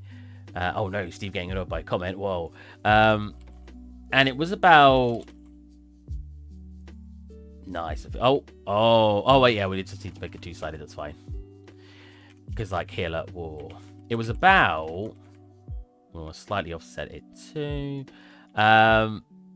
It was actually a quite quick video. This was like a month or two ago, actually, now that I think about it. We'll be doing handyman work in your spare time. Nice. Wait, I lost train of thought. Right. So someone... It was a video... The original comment, I think it was, basically said how, like, companies taking advantage of you or whatever, like, and being underpaid and underappreciated. And someone basically wrote in, but you took that job, you knew how much it was paying you, so you're not being underpaid. That is such a bad take. People are desperate for work. In fact, this is one of the biggest times in history where people are, like, there's most unemployed people are desperate actually for work, and people aren't earning enough money. One of the worst times in history for this. Like, the only equivalent times we've had is times of war, where you would understand why, because there's just, to be fair, a lot of that's the reverse, where there's too many jobs because a lot of people are at war. Let me fix this 1 second. Just because you accept a job at a pay, let's say it was $9.50 an hour, does not mean you're underpaid. It does not mean you can't call it underpaid. When working retail for 6 years, and I worked at Amazon warehouse, I know I worked at a kitchen, but that's when I was like 15, 16. That was paid well, actually, the kitchen. But I had to take those jobs because I needed money to pay rent and bills. That doesn't mean I was accepting that that was a good wage. That just means I needed to take that wage because I had no other choice. That's what companies are doing. They know a lot of people don't have a choice, so why would they pay more? And a lot of people justify that. A lot of people say, oh, but that's what the job's worth. If someone's willing to do a job on minimum wage, let's say 50% of people are willing to do a job on minimum wage, that means that job is worth minimum wage. That's not how you should look at it. A job is worth the effort that's put into it and what you're actually producing for the company. If the company's earning a butt ton of money from the work you do, you should get a cut of that money to some extent in a more equal and fair way. I mean, that's the whole point to the fair trade movement, where companies were hiring like people from other countries to do work for them, like farmers and stuff, and then pay them way less than what we would pay them here. But then we did a big push for fair trade. I don't know how much we are still on the fair trade, but we were paying them more livable wages because we knew it was an unfair wage. Yeah, I'm very passionate about this topic. Nah, it's not that I'm passionate. It's the fact that it amazes me how blind people are and will say, oh, it's fair because you accepted it that way. That person who wrote that comment, I bet you has never worked a retail job. You just know. You just know. A comment like that, you just know, man.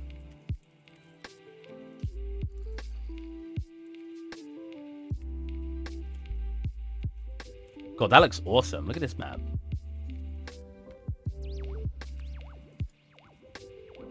But it's the same as like the job I'm in now. I'm technically underpaid, but I'm at a tiny indie company, so it makes sense.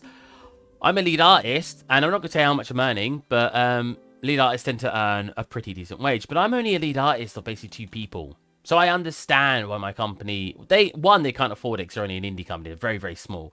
And 2, I understand because I am not doing. If I was at a bigger company and I was a lead artist, I'd probably be responsible for 10, 20, 30 people. And then all of it will come on my head. If things don't get done in time and things aren't to a good level, it will go down to me. You know what I mean? Like, so I understand why, for example, right now, I am paid below what you'd expect for that position. Because I'm not fully really in that position. Don't tell my bosses I said that, though. Wait, I might just make a separate material for this, actually. Yeah, I'm going to make a separate material for this, because it's a mask material. I don't have a master mask. A master mask? That sounds really weird.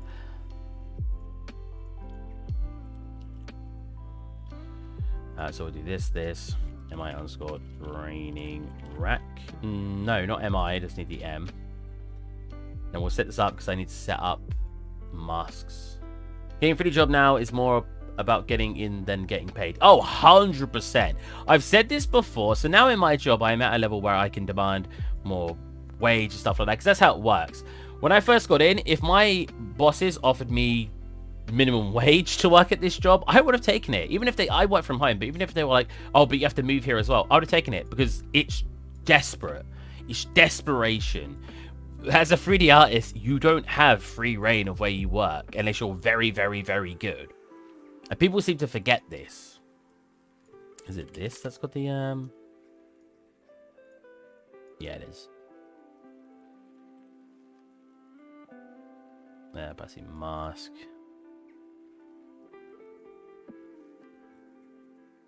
There you go.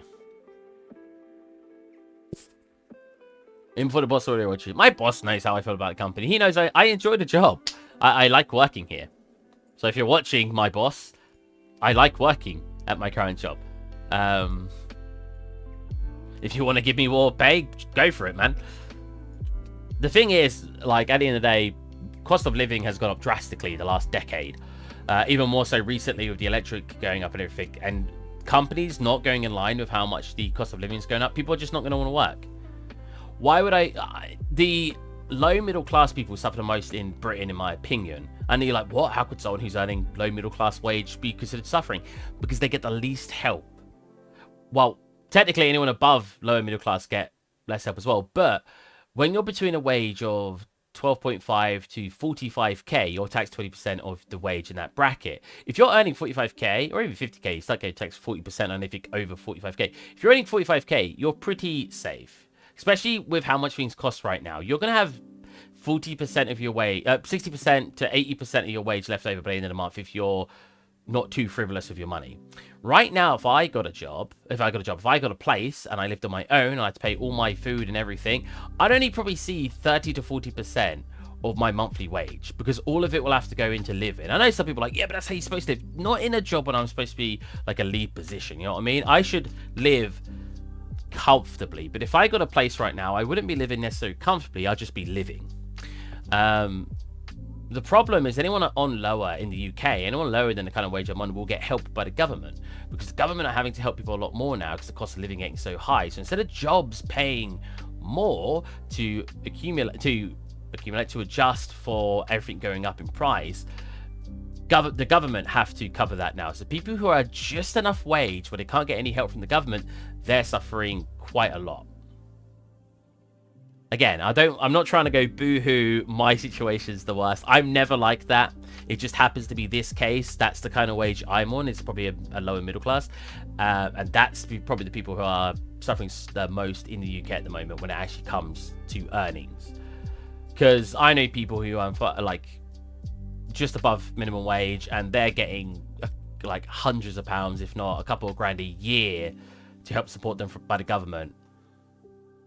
And I used to sign on. I'm not having a go at them. I'm having a go at the way that the world's working right now in the UK. Because, like, I can sit here and blame, oh, but companies should be giving you more money. But if they can't afford it, they can't afford it. Like, it's one of those, it's a catch-22. Like, if the company, oh, right. If the company can't afford it, is it their fault?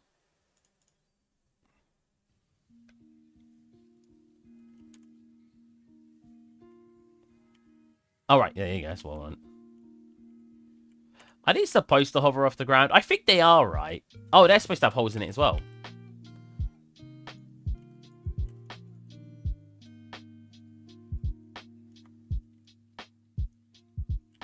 I will say, when I'm talking about companies not being able to afford...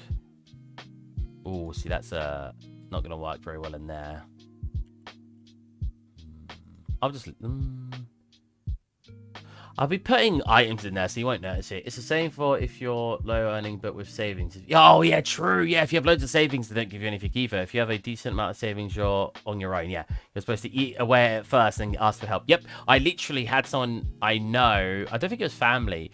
They literally said to them at the signing on office, whatever you want to call it, Universal Credit Office, lie about their savings. Yeah, I'd say just leave them out as well. You have to lie about their savings because they're just going to be shooting themselves in the foot. And that's terrible. You should not, as a universal credit worker, be telling the people coming in to lie about your savings. I find that so weird.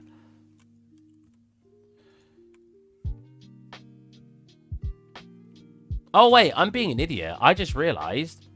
I made it black or whatever. The Simpsons has it this color.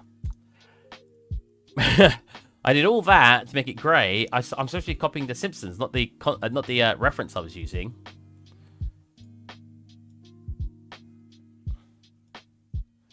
This colour. There you go.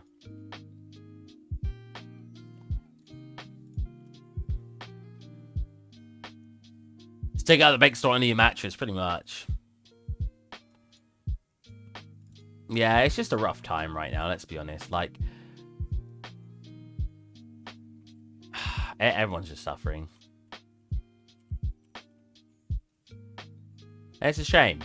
It is very sad how much we're having to dish out money and stuff like that now. Like, more people are living at home for a longer period of time. Heck, I'm at home with my parents because I can't afford to move out. I kind of want to cut all these back a little bit. Hold on a minute. Oh, wait. I re-imported the mesh, but not re-imported this. This should change its color. There you go. But I want to cut this back. I think this is too close to the edge. I think I want to do it like around here.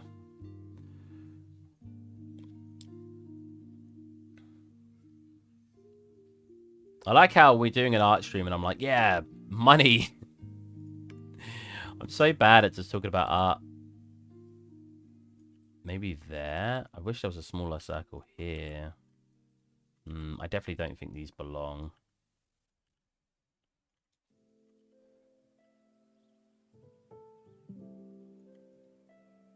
I don't even know if these belong. That definitely makes it more straight and neat looking, so I think that might be the way to go. Do I do something similar here? Only keep as far as this dot? Hold on a minute, where is this dot? Here. That's not aligned with that. That's like this. Oh, that's here. No, that's here. That's... whatever. Boom, boom, boom, boom, boom, boom. Oh, wait. That's the big circle. So the big circle should be here. Comes down here. But that should be aligning with that. That's interesting. What? Yeah, get rid of these. I think we want it to line up more here. There's very minor adjustments. Again, you're probably not going to care about this if you're actually viewing my scene. But do we get rid? Nah, these definitely should stay. Here's looking a bit weird. Oh, it's because it needs to... oh, right, because it's so close together.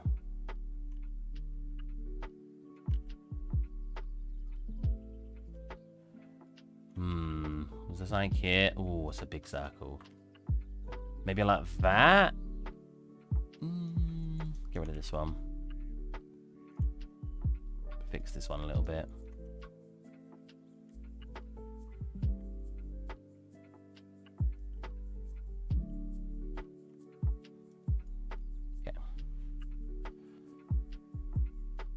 It does look weird not having a metallic draining rack underneath it. I don't know if I should be putting one in or not. Because the Simpsons doesn't have one, but in reality you would. Let's fix some of those along here. There you go. I mean, when you put cups and stuff in it where you care, it's just weird seeing this blue underneath it. Where in reality, like I said, you should be seeing a metallic sheet, and then that should be leading into here to drain your stuff. The fact that you're earning a good salary, but you can't get your own place because of the current situation with the current prices is sad. I'm in the same situation, only I don't have a job currently. Like, I could, yeah, take it out of bank, store it under your mattress. I just, rereading that, store it under my mattress, you know. This guy. I think it's all, it is sad, but, like, I can afford a place. It's more that I won't have a lot of money left over by the end of the month. Is the issue. Because you should be able to rent a place and save up enough money on a decent wage to eventually get a mortgage. I won't have that much money. I will not have enough money if I move out to start saving up for a mortgage. What's your dream company to work for, Steve? Ooh. I think I would never want to work. Well, if a AAA company gave me the opportunity, I'd probably go, yeah, I'll take it. See, you get some obvious ones that come to mind, like Naughty Dog and Square Enix and stuff like that, but I'm just so not into thinking about this kind of stuff that it's never crossed my mind. It's like in university when he asked about it, who's your favorite current artist? Everyone was answering, oh, this guy and this guy, and I was sitting there like, I don't have a favorite artist. I don't look at art that way, you know. I don't review other people's art unless you guys send me stuff, and then I also don't think about other companies. I play so many games from so many companies. I think one of the funniest indie companies, let me go find them. There's people that make I Am Bread, Bossa Studios. I think that'd be hilarious to work for a company like that.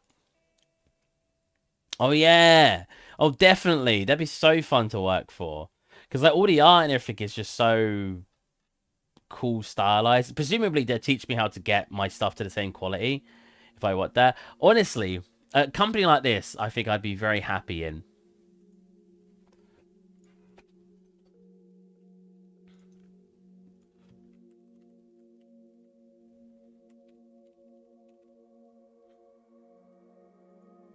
But it's like, yeah, it's so weird to me, because everyone always does tell me, like, oh, Steve, I want to work for this company. I want to work for this company. Who do you want to work for? I'm like, I don't know.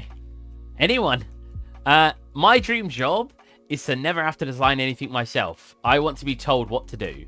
I want you to sit me down in a room, say, Steve, we want... Here's some concept art, make it 3D. Hell yeah. How long have I got? A week. A week? Sweet. Boom. I do it. Right now, my company, because I'm like a lead, I don't always have to design things, but it's always like, oh, just make it look good. I'm like, just make it look good. I don't know.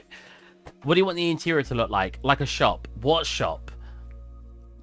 Have you got any designs to send me? Like, what do you want it to look like? And then I make it look like, to me, what a shop should look like. No, not like that. Well, I don't know. Why don't you apply for jobs there then? I should, Funky Pants. I'm comfortable right now in the job I'm in, so I've not been applying anywhere. But maybe I should. What do you guys think to hear, by the way? So in the actual Simpsons thing, you do not have a metal tray underneath it, or a metal... So if you guys don't know what a draining rack looks like in an actual kitchen, let's actually get one up. I assume you do, but...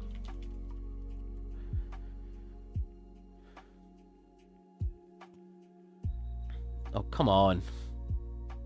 I click an image and it's just like, no, we're going to take you somewhere else. You'll have the tray, like the sink will come over.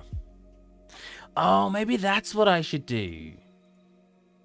I'll see, here it doesn't. Ah. So you just take it off and then empty it. That's a good idea. That saves me a lot of headache making it actually empty into the sink. I like that. I'm going to do that.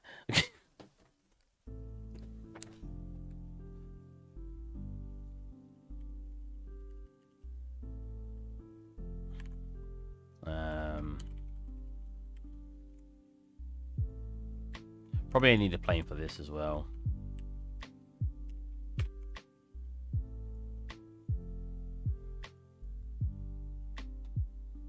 I know you have a job currently, but you have to follow your dreams. Yeah, my dreams are lazy though. My dream, like I said, is just to work somewhere where they tell me exactly what to do with my day. Like, and I know, because it's really funny, because I remember when we went to university, it was one of the first lessons we were taught was do not expect to go into a company and make your dream game. And I never wanted to make my own dream game. I wanted to make someone else's. I wanted to work at a company where they told me, Steve, you're making this, make this. That is my dream. And it sounds like a really sad dream, but it's just what I want to do. Like, I do my personal projects on the side. I'm not in, like, because people ask me this as well. What game do you want to make, Steve? Nothing. I don't really want to make a game. I have some ideas. I think my favorite idea is the reverse dungeon crawler. Like, instead of being the people invading the dungeons like an MMO game, you're the monsters, and you have to. It paints the heroes as the baddies because they're invading your home to get your loot, and you're basically trying to stop them from doing that. And you start off as just like a lowly slime, and you die over and over and over and over and over again. But in video games, mobs respawn, so you respawn every time you hurt a hero. You get a little bit of XP or a little bit of money depending on what your currency is, and you level up your slime. And as you progress, you get stronger and stronger and stronger until you're strong enough to beat all 4 heroes that enter your dungeon, and you've saved your home, kind of thing. I think that would be my dream game. I think that's a really fun idea. I'd make it really silly, like Worms, probably, kind of cinematics, like really silly, really fun. That's my dream game. I think that'd be really, like, just silly. I like the idea of it being silly and just a fun experience. Actually, we want to do something like this. Cool.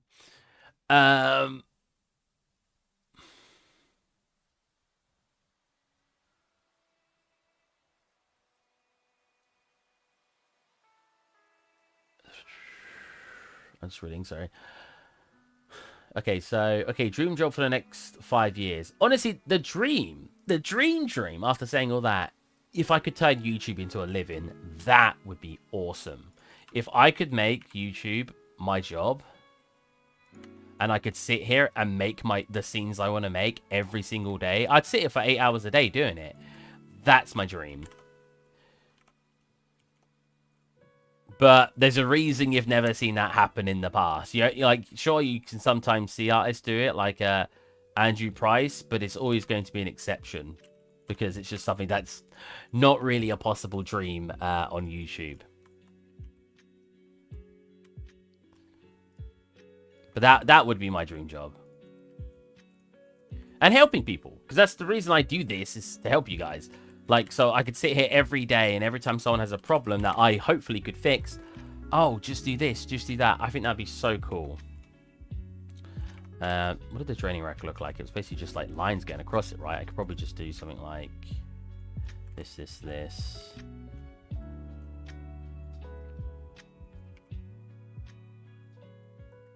We'll make them chunky, actually. Oh, God. Like that. Yeah, you want to know my dream job? That's what it is. Being a YouTuber full-time and doing what I do. Because imagine also having days where I'm like, oh, guys, we're not doing art today. We're playing video games. That sounds so fun. But most days I would just do art. Because that's what I do.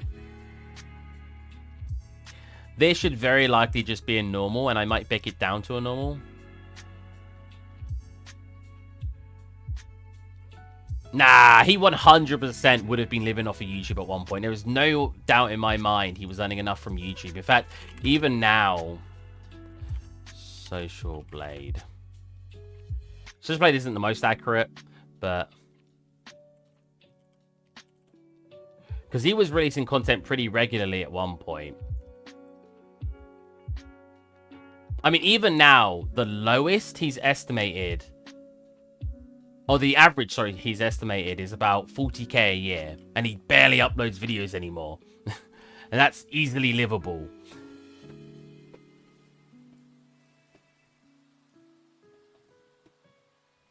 For a lot of channels, for every 1,000 views you get about £2. So if you're able to get 1 million views a month, for example, you're getting £2 grand a month. Yeah, he doesn't need the YouTube money because he found a polygon and he gets money from a lot of different ways. But what I'm saying is, if he pursued just earning money on YouTube, he'd easily be able to do it just from YouTube, living from YouTube. I mean, just look at his channel. Oh, he actually got one 2 days ago. That's a bad example. So 2 days ago, 2 weeks ago, month ago, 2 months, 3 months, 5 months, 6 months, 9 months. Like, he doesn't upload regularly enough to... Well, he still earns he can still earn a living from YouTube now. But what I'm saying is, if he were to upload, like, I'm already back to 2 years ago. He's uploaded about 3 dozen videos. Maybe just over since 2 years.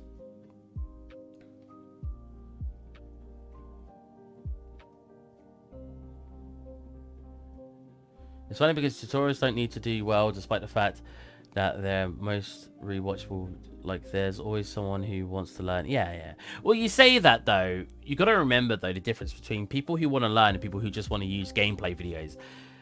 Like, just people playing video games. That's always going to have a much higher following of viewers, regardless to how good your content may be. Tutorials just are not watched as much. Yeah, there are always people who want to learn, but there are much more people who just want to watch a fun video. That's why the tutorials that get the most views tend to be the ones that also are quite entertaining, like those 30-second or 1-minute tutorials that guy made. They're very silly.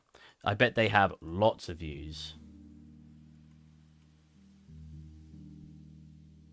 Oh, I really should have, because when I smooth this now, you're going to get like this.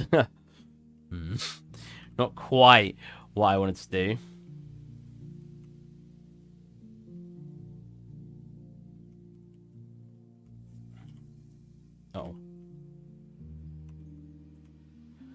Oh.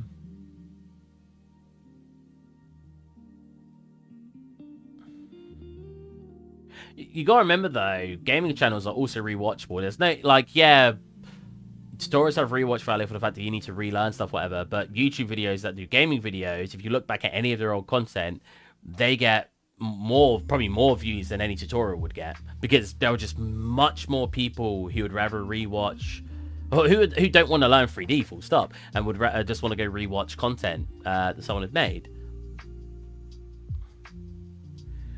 Andrew made a name for himself when Blender first came out and immediately created Blender videos. Yeah, that's why I said it's an exception. You get people who earn enough off of YouTube, because it's quite rare you'll see, especially 3D artists, earn enough off of YouTube. Because just look at, I stream every day or whatever, so if I were to actually get a viewership, I could live off it. But if I was like a lot of artists where all I do is upload my finished content, so let's say it takes me 3 months to finish a project, even if that project's got 1 million views and I was able to make 4 projects a year, that's 4 million views. If you only get £2 per thousand, that means you've only earned 8 grand that year. That's not even minimum wage. If you've got 1 million views per month and you could completely finish a project to get 1 video out a month and get 1 million views on that, you're now getting 12 million views. That's £24,000 a year. That's considered, that's not even that much above minimum wage. Like, it's just very, especially if you're just going traditional and uploading finished projects, it's very hard to do it as a 3D artist. Whereas a gaming channel, oh, I'm going to play this today, plays that for 8 hours on stream, especially if they have an editor makes a 30-minute video out of it for them. Boom. They not only have a stream where people could have donated and everything, they've also got a video. They can do that every single day of the week. So it's very difficult. I understand why. I'm not blaming YouTube for this. A lot of people I've seen in the past will blame YouTube for this, like animators and stuff. I can't blame YouTube, because at the end of the day, they're just giving views for how many ads are watched. If you make less videos, people are going to watch less ads. And as an artist or animator, you're going to spend time making content that you aren't going to be able to get videos for as quickly as just making gaming videos.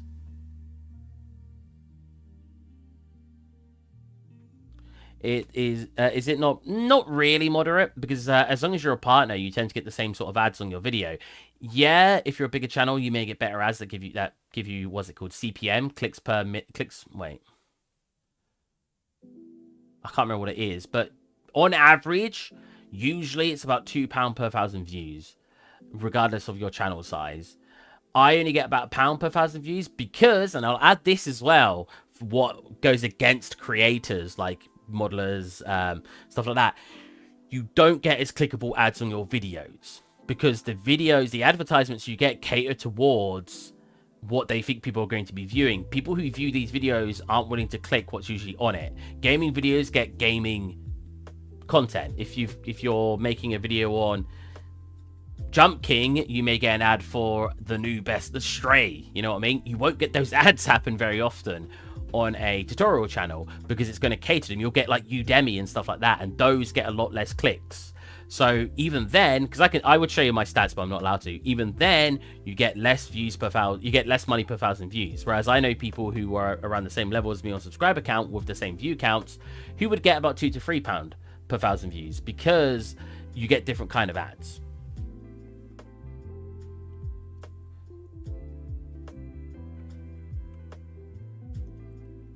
Actually, we'll do.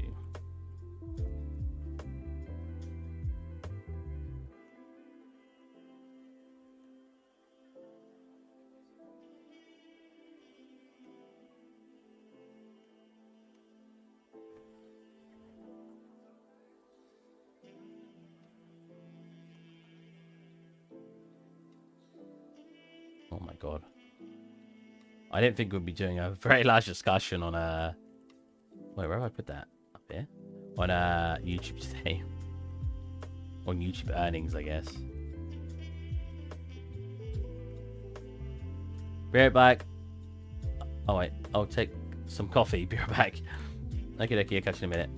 Sorry, for anyone who's here, it's like, why is Steve talking about YouTube earnings and stuff? It's just like interesting to me to talk about the viability. Hold on a minute, what is happening here? Oh, that's not supposed to be there. Okay. The viability of actually having YouTube as a full-time career, it's just very unlikely. It's just not a viable option. Even with a following for 3D artists, it's not really a viable option. And I find that very interesting to talk about.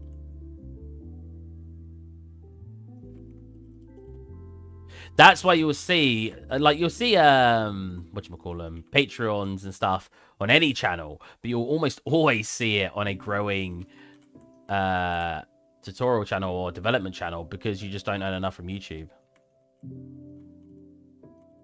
Except a few exceptions, you get loads of views like Andrew Price. I mean, even then, Andrew Price is one of the biggest known names in art development. 2.3 million views. That's quite a low subscriber count for such a big channel. Well, for such a well-known channel over the last decade. Let's do this. This. No. I know there's shortcuts for that.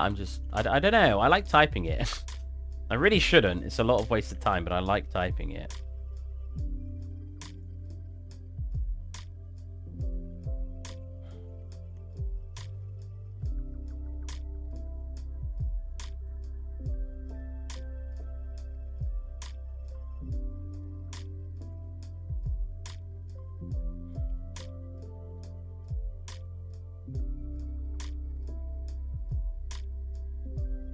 I don't like this either.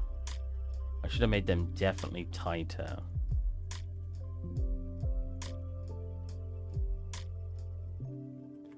Like this. Or just the one. Just the one, actually.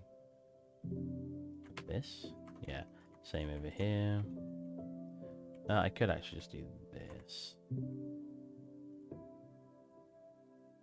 Wait. Hold on a minute, how would that bevel my brain?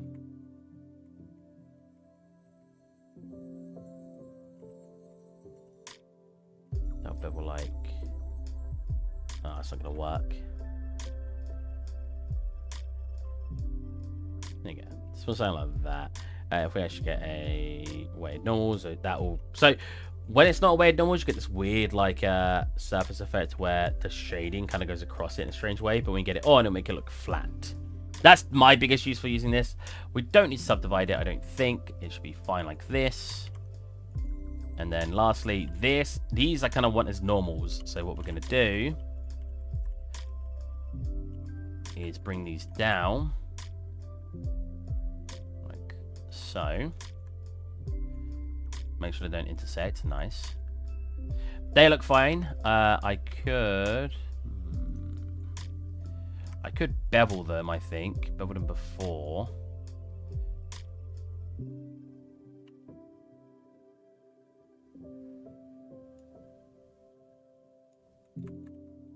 If I delete that and bevel. And thingy. So it's just a thingy.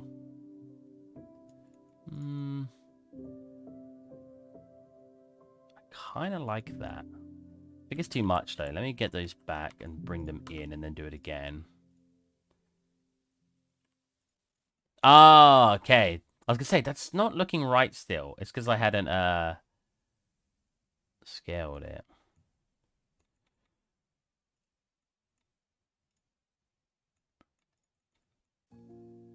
See, that doesn't look right still. Is it because it just needs to be something like this?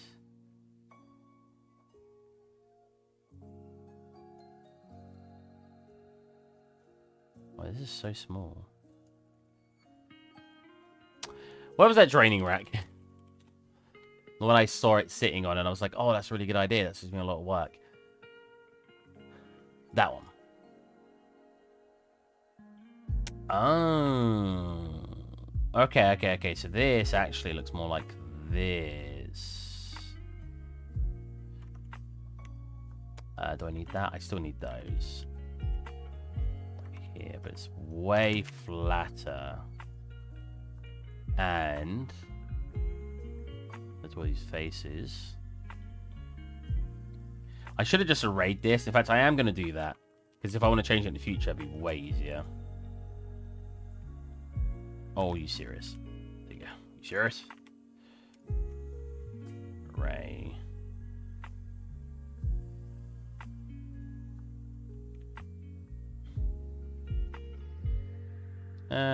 Two. Yeah.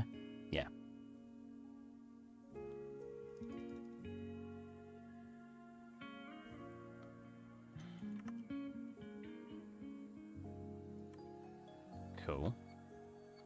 Now, what I want to do is select the tops. Oh, sorry, I've been ignoring chat. After you finish Homer's house interior, Homer's, not the Simpsons, it's just Homer's. What do you want to recreate? I have no idea. Do you ever get to fix that light changing issue you were having the other day? I did not, Genko. Yeah, Genko. I did not. I still have that problem. I'm going to revisit the light later on when we're towards the end of the project. Because you're not really supposed to be doing lighting anyway till you're towards the end. There you go. So I'm not fussed with it. I'm going to pretend like I don't care about it right now. That's more like how it's supposed to look. Got this. There you go. Cool. Set origin points. Go 0, 0, 0. It should be incorrect over here. Yep. Align that. Actually, you know what? Can I not just group it? So that way when I do move it, I can keep it ready. Group. Hook. Parent, maybe then? That to that. No, not clear parent. Create a parent. Boom. So now when I move you, nice.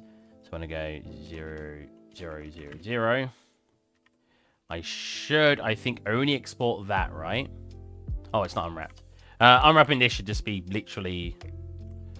Oh, yeah, because it's got a bottom. So we'll just mark the seam here. Actually, we'll do this, mark seam. Still think that's a great sounding name, mark seam. Scale this. Well, if I unwrap just this. No, just this. There you go. Yeah, we'll get like the whole space. This is the bottom, so I probably could just delete this anyway. Because it's going to sit on a flat surface, you're never going to see it. Oh.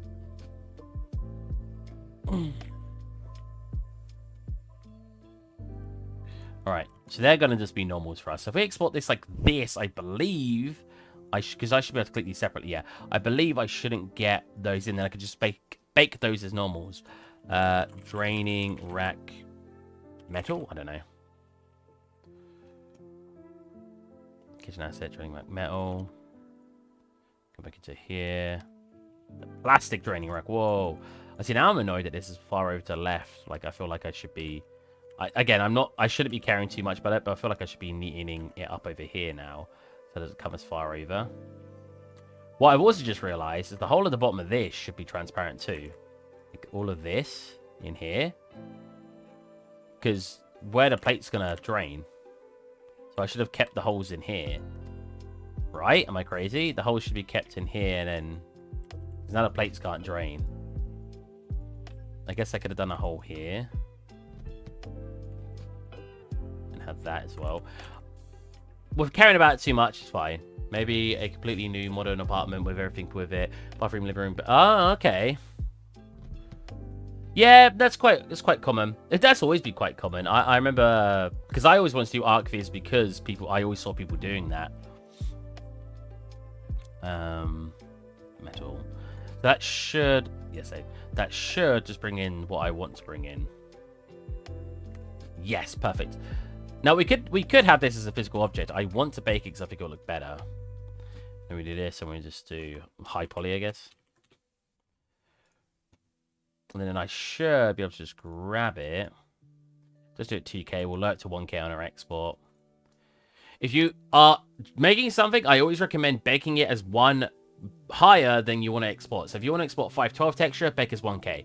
If you want to export a 1K texture, bake as... If you want to export as a 1K texture, bake as 2K, and so on and so forth.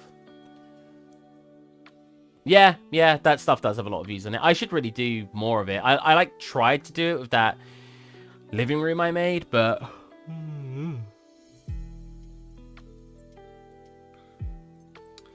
High poly there. No, I should be able to just bake that. It should put those in there for me.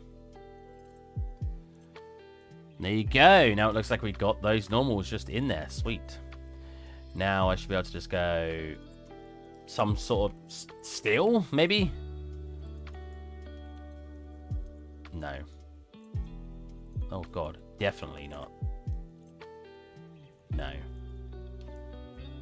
No. No.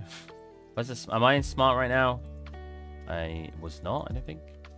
Oh, I was. I was looking at everything, right? Because these are your thingies. I think it just has to be that one, right?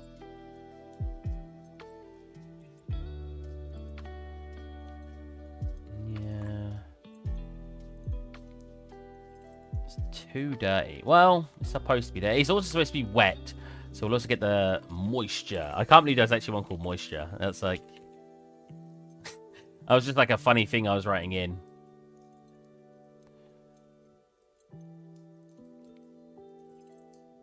Wow, that is not doing what I thought it would do at all.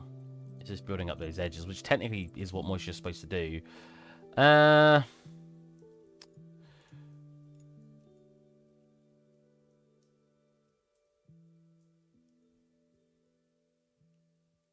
Wow, how sharp do I need to make this? Oh, first of all, it needs to be inverted. There you go. Problem is, like, it's so thingy, so I need to do, like, oh, literally on the cusp. Like that. You want to make this more wet. And then turn everything else off. Again, you can make it slightly darker where it gets wet. Turn off metallic. There you go. That's all wet. But then I want to do something like... Because I don't want it to be soaking wet, because it needs to be a little bit dry. It depends how wet the things were in there, but I want to do like... Oh, I don't know. I guess I just got to play around and see what we like. Stains.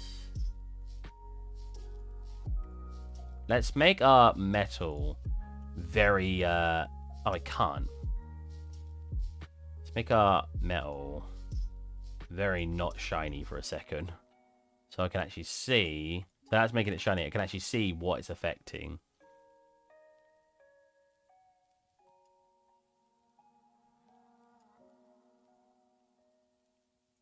Definitely not that one.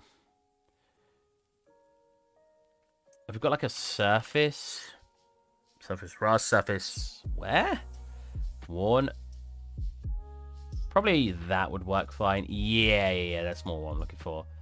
It's water, so we don't want it to look like scratches. We just want it to look sort of blurred. Yeah, like that. That's perfect. Cool. That's what I want, I think. If we bring back our... Bring back up. There you go. We should have like wet areas. Wet areas. Make it completely wet. There you go. Okay, I think we're almost good with that. I think I need to make this a bit sharper. Yeah, or like this. Not quite to that level, but close. And I think I want it inverted. Am I crazy? I'm crazy. I'm crazy. That should not be inverted. Okay. So this will multiply. Aha, that's looking better. Then adjust that so it's not too dark. We've got these little wet bits. Whoa! Works pretty well. As always, let's do some grunge in the... We can actually do that moisture one I had. Just make it dark and dirty in those places. I think that should work fine. Like this.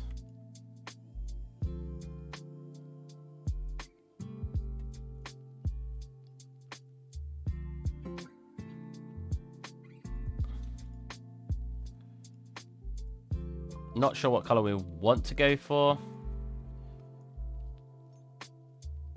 Maybe it's like a brown and then we go like this. We don't want it to be rust, we just want it to be a bit dirt. And that won't have any shine at all. We want that underneath the water though. So when the water's not hitting it.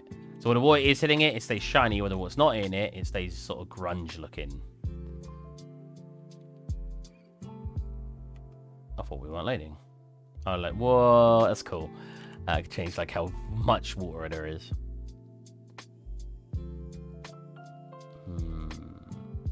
I think we'll replace that with an edge actually. After looking at it, we'll go for an edge. Am I missing anything? Nope, you guys don't write anything good. So I'm trying to keep on track. Ah, that's better. Trying to go on track so I don't want to miss anything you guys write. So that makes this edge really strong, which I'm not happy about. Maybe we'll keep what we had then, that moisture here, and then we'll do an ambient occlusion just to give that like slight extra detailing.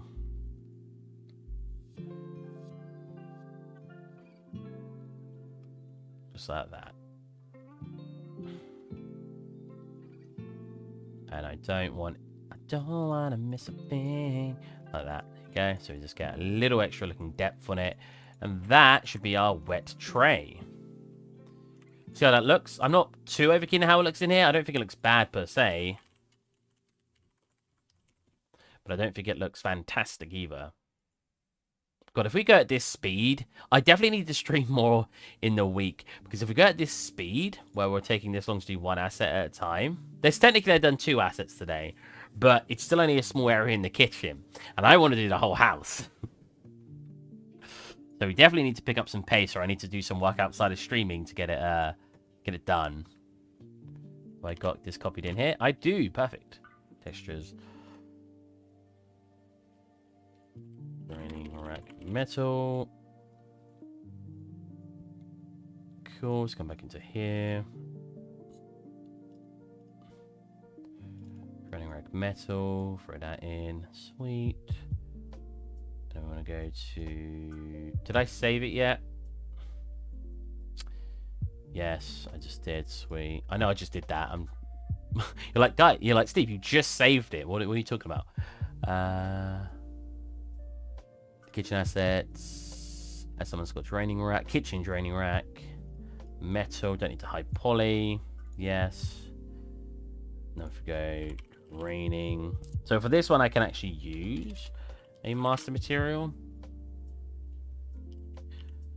Draining rack metal. Draining rack metal. Cool. Renamed them. Draining rack metal BC. And turn off sRGB on that. Grab this in here. All we want to do, I just want to show you. I've shown this a load of times, but for anyone who's new, because we're always going to get new people here, all I want to do for this, then just replace these. Those, there you go. It looks nice here. Like, that looks good. If I want to turn off the fingerprints. So I've got the fingerprints that are like put on it by default. Did I not spell finger? Oh, finer prints. God's sake. Is that the switch? Wait, there should be a switch. Switch? Oh. Huh?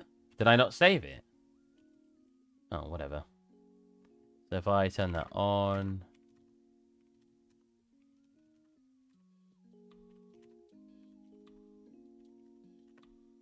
I can't remember how to turn it on and off.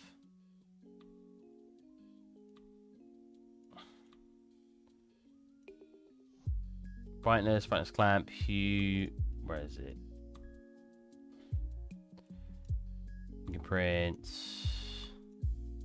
Fingerprints. Oh, that should just work. At 0, we should have no fingerprints. It's fine. Cool. Let's give it a check on that. Yep, that looks like a draining rack. Oh, wait, it should be the right scale. I should just have to move it over here. It's very dark. This is the problem with UE4 in general, is metals get really, really dark, and you can't do reflection fits to brighten them up anymore. So this can also be tilted slightly if we want, because it's just a tray that you lift up. So we're not at high quality right now because I don't want it to lag for you guys, but if I turn down some of that metallicness, we'll be able to get a bit more color in for it. There you go. If we do make it 100%, just have a nice looking draining rack. Maybe I should make those corners a little bit smoother. Just going to be laggy for you guys, I know. But that definitely looks better like this than what we had. Now comes the interesting part. Let's go back to 50%. Putting plates in there. Now, these plates aren't actually textured, but I still want them in there for now. We haven't got any cups, I don't think. So I've made it so they go this way. That doesn't feel right, but... I guess worst comes to worst, I could invert it. Yeah, I think I'd like that, actually. Turn off that. -1. Pull it over. It needs to be the same rotation as this. So actually, you know what we'll do? We'll keep it at 0 rotation for now, and then I'll change the rotation in a minute. We need a -90. I did not do that. No, that's right. Oh, here, I need 0, 90, and I need -90. Nope, I need 90. I need 180. Yes. Then I need to slightly adjust it there to align here. Cool. And let's put just whatever this is on in there. Again, we don't have anything special for the plates right now. Maybe I'll do the plates next to get the draining rack looking good.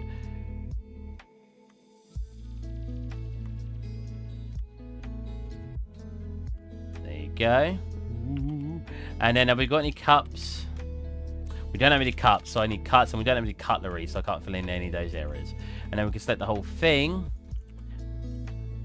and slightly rotate it. There you go. Voila. Again, the lighting is just not brilliant. If I actually throw a light in here and then turn that down to 0.0 or 0.1, you can have a little better look at it. Okay. Pretty good. They are not aligned. Hold on a minute. That is the rotation I just did. No, I just didn't align them very well in the middle. You should pretty much touch that. Oh, they don't. Okay. That's the center point. There you go. Now let's rotate them. There you go. What a weird amount of effort just for a draining rack. Looks nice though. Got that moisture build up, and if we go into like our sign camera, we get a nice close detailed look at certain areas.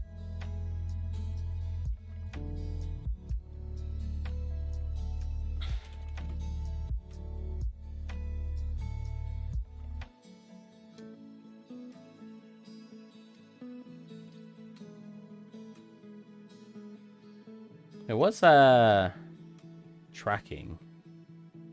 But that doesn't track at all. Okay. Like here. Let's get that popping the sharpest. You're not really supposed to get this close, but if I go like here and do like here and do more of a blur. So the holes look better. Sure.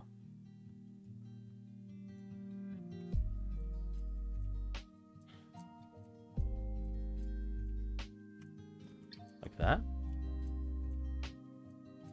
I mean, as long as it, like I think he said earlier, as long as it doesn't look like it's flowing off the ground. A little bit lower. Yeah. Like that. I can't be showing you guys this at 50. I know it gets laggy. 100, sorry. I got to show it at 50.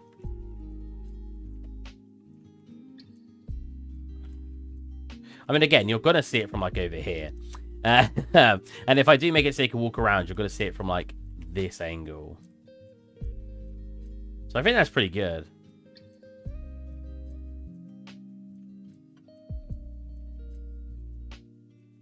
I like this. This part turned out really nice. Like these holes here. I used a boolean for it, which is something I'm very against, but just adds a little depth. Okay. If you think that looks right, I believe you. This, yeah, because it's a tray, isn't it? I could always just lift that part up with a scale. Make it look more tray-like. Yeah, that looks better. Yeah. I should probably just do that in the actual model itself.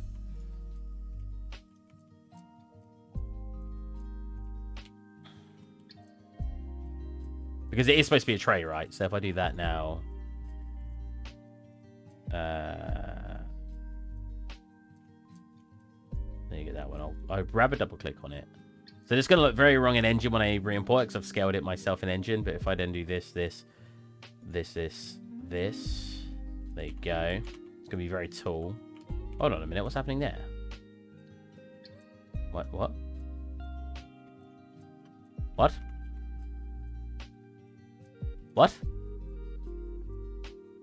Wait, was that hole always there? Huh?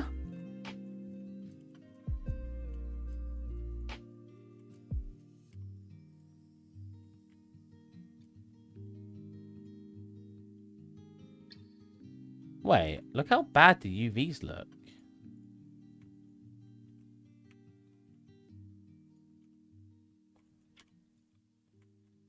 That's better. Well, that's a little better. Wow, the UVs look terrible. Hold on a minute.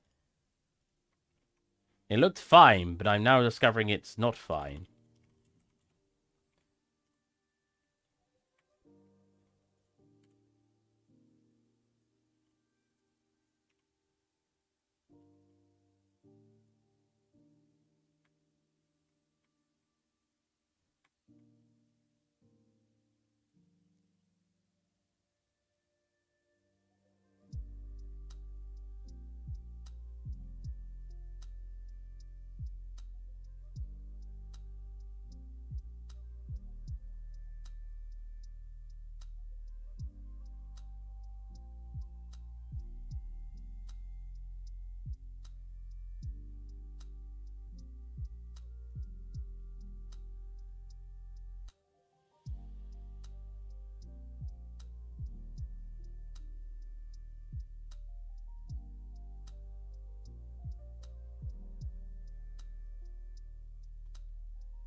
Point.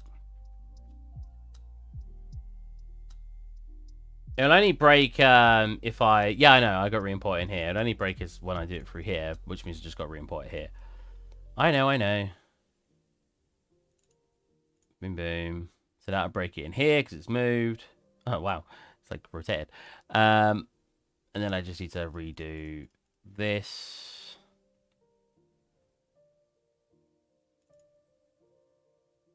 Rebake that. Should reposition everything for me. There you go. We've got everything back to normal.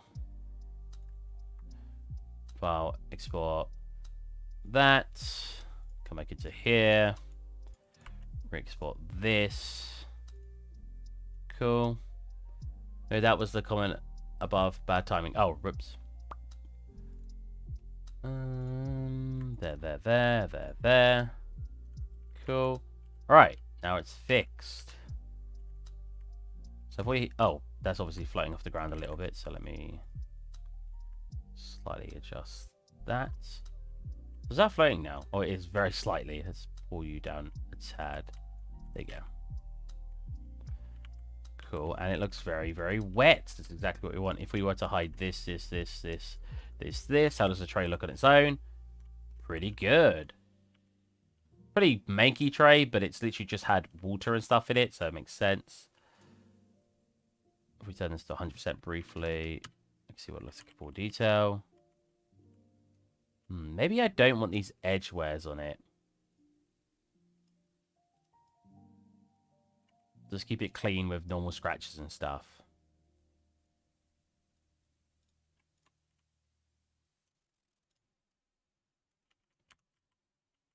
Yeah, I think that's fine. Uh-oh. How do I unhide? There you go. Yeah, that looks better. Look through there, looks cleaner.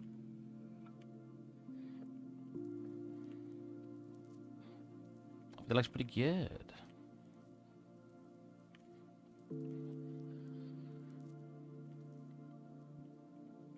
Oh yeah, the sinkholes.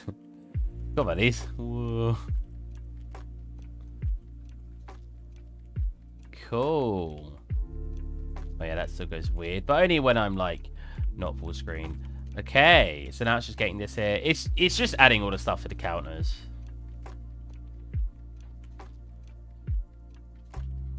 Oh, did I not simulate recently? Look at the change. I do like that wetness you get, like when you look around it.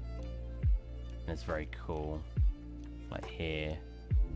I still think Lumen has really weird reflections, but we're going to ignore it. I wonder how it looks if I actually go to cinematic. So one thing that's getting me recently as well, watch the reflections here. What are these reflections? And you might say, oh, that's Lumen. Now, I'll show you that it's not. Go to reflections, turn off Lumen, they stay. And to show you that's really turning off, screen space.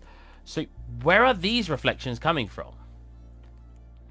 And if it's screen space, why is it showing me screen space and Lumen when my post-processing is only supposed to be showing me Lumen? You know what I mean? I don't get it. Why am I seeing not Lumen-based reflections? Like, I have no idea what's causing this. Is it just the directional? It's not the directional.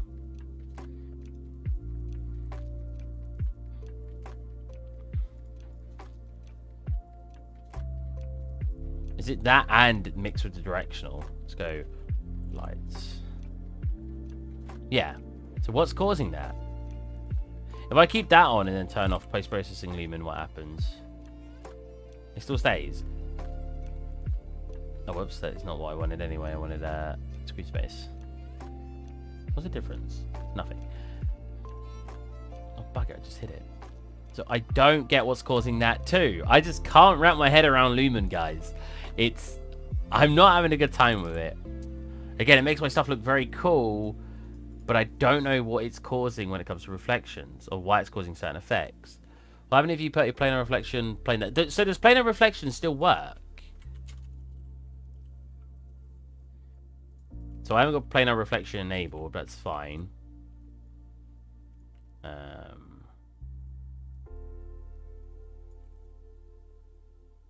Because if they still work, I don't mind placing loads of planar reflections around the scene.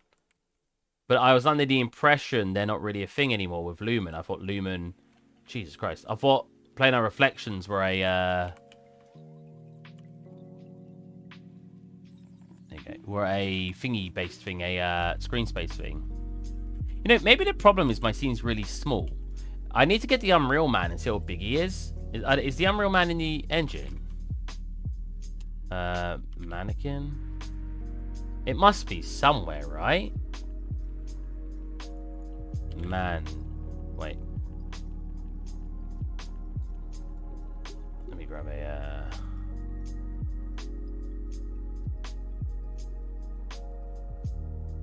Yes. Oh, wait, no. It'd be in starter content. Have I got starter content? Starter content. Player. Blueprints. Assets. Because that might be a big issue. It might be because my scene is too small. I mean, if we put the chair in here... Well, I mean... In fact, the scene may be too big. Which shouldn't be causing many issues, it being... It's only like 50% too big, right? Roughly, yeah. So that shouldn't be causing really any problems then. Okay. Well, I'm glad to know that. Why is it so hard to scale things then? Look, 0.01.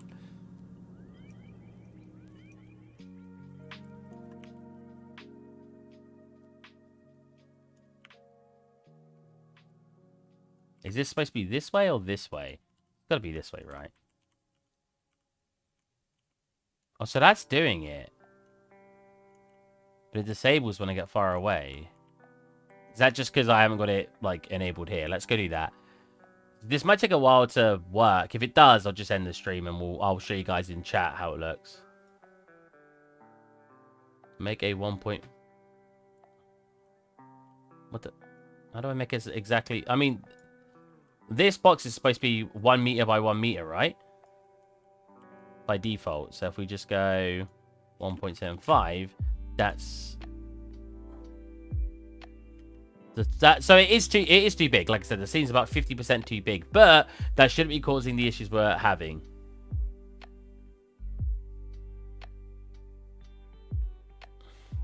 You can scale on a global anyway. So I could always scale it on global. Like, you can attach it all to a cube and scale it on the cube. Because you got to remember, when I made the scene, it was very rushed. So I wasn't comparing scale. I was just making it.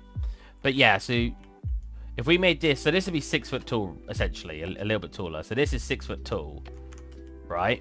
So that's why Homer looks too small when he's in the scene. Because the scene is slightly too big. But again, that shouldn't be causing lighting issues just because the scene's about 50 to 60% too big. That should be fine. It's if it's usually too small, you'll get issues. Or if it's drastically too big, like if it's 5 times plus too big. So this shouldn't be causing issues. Planar reflection mode. Support global, that. Let's save first. Because I don't want to break anything. Because I don't know if restarting is going to basically force everything to recompile. Because that happens a lot. Or the shaders to recompile. Oh, it's already 6 o'clock. I need to go to the hospital tomorrow. That's going to be fun. Where's that now? Oh, my dinner's ready as well, so I'll have to definitely finish. Would you like to change one of her? No. Save. Close. Save. Close. So we will be ending the stream because I need to go eat. Yeah, it's compiling all the shaders on my other monitor. I've got 7,000. Do you have a... Come in. Do you have a skylight in your scene? I do have a skylight. I have it all set up the way you're supposed to have it set up. It just really has issues with my scene for some reason. Anyways, I'm going to get my dinner. It's got 7,000 shaders to compile, so I'll come back and fix it. So I'll catch you guys maybe sometime during the week. I did streams during this week, but then I skipped... Oh, no, I didn't skip any days. I was going to do Saturday as well, but I ended up not doing Saturday. So, yeah, I'll catch you guys next Friday. The latest, earlier, if I decide to stream earlier. So I'll catch you guys then. Bye-bye.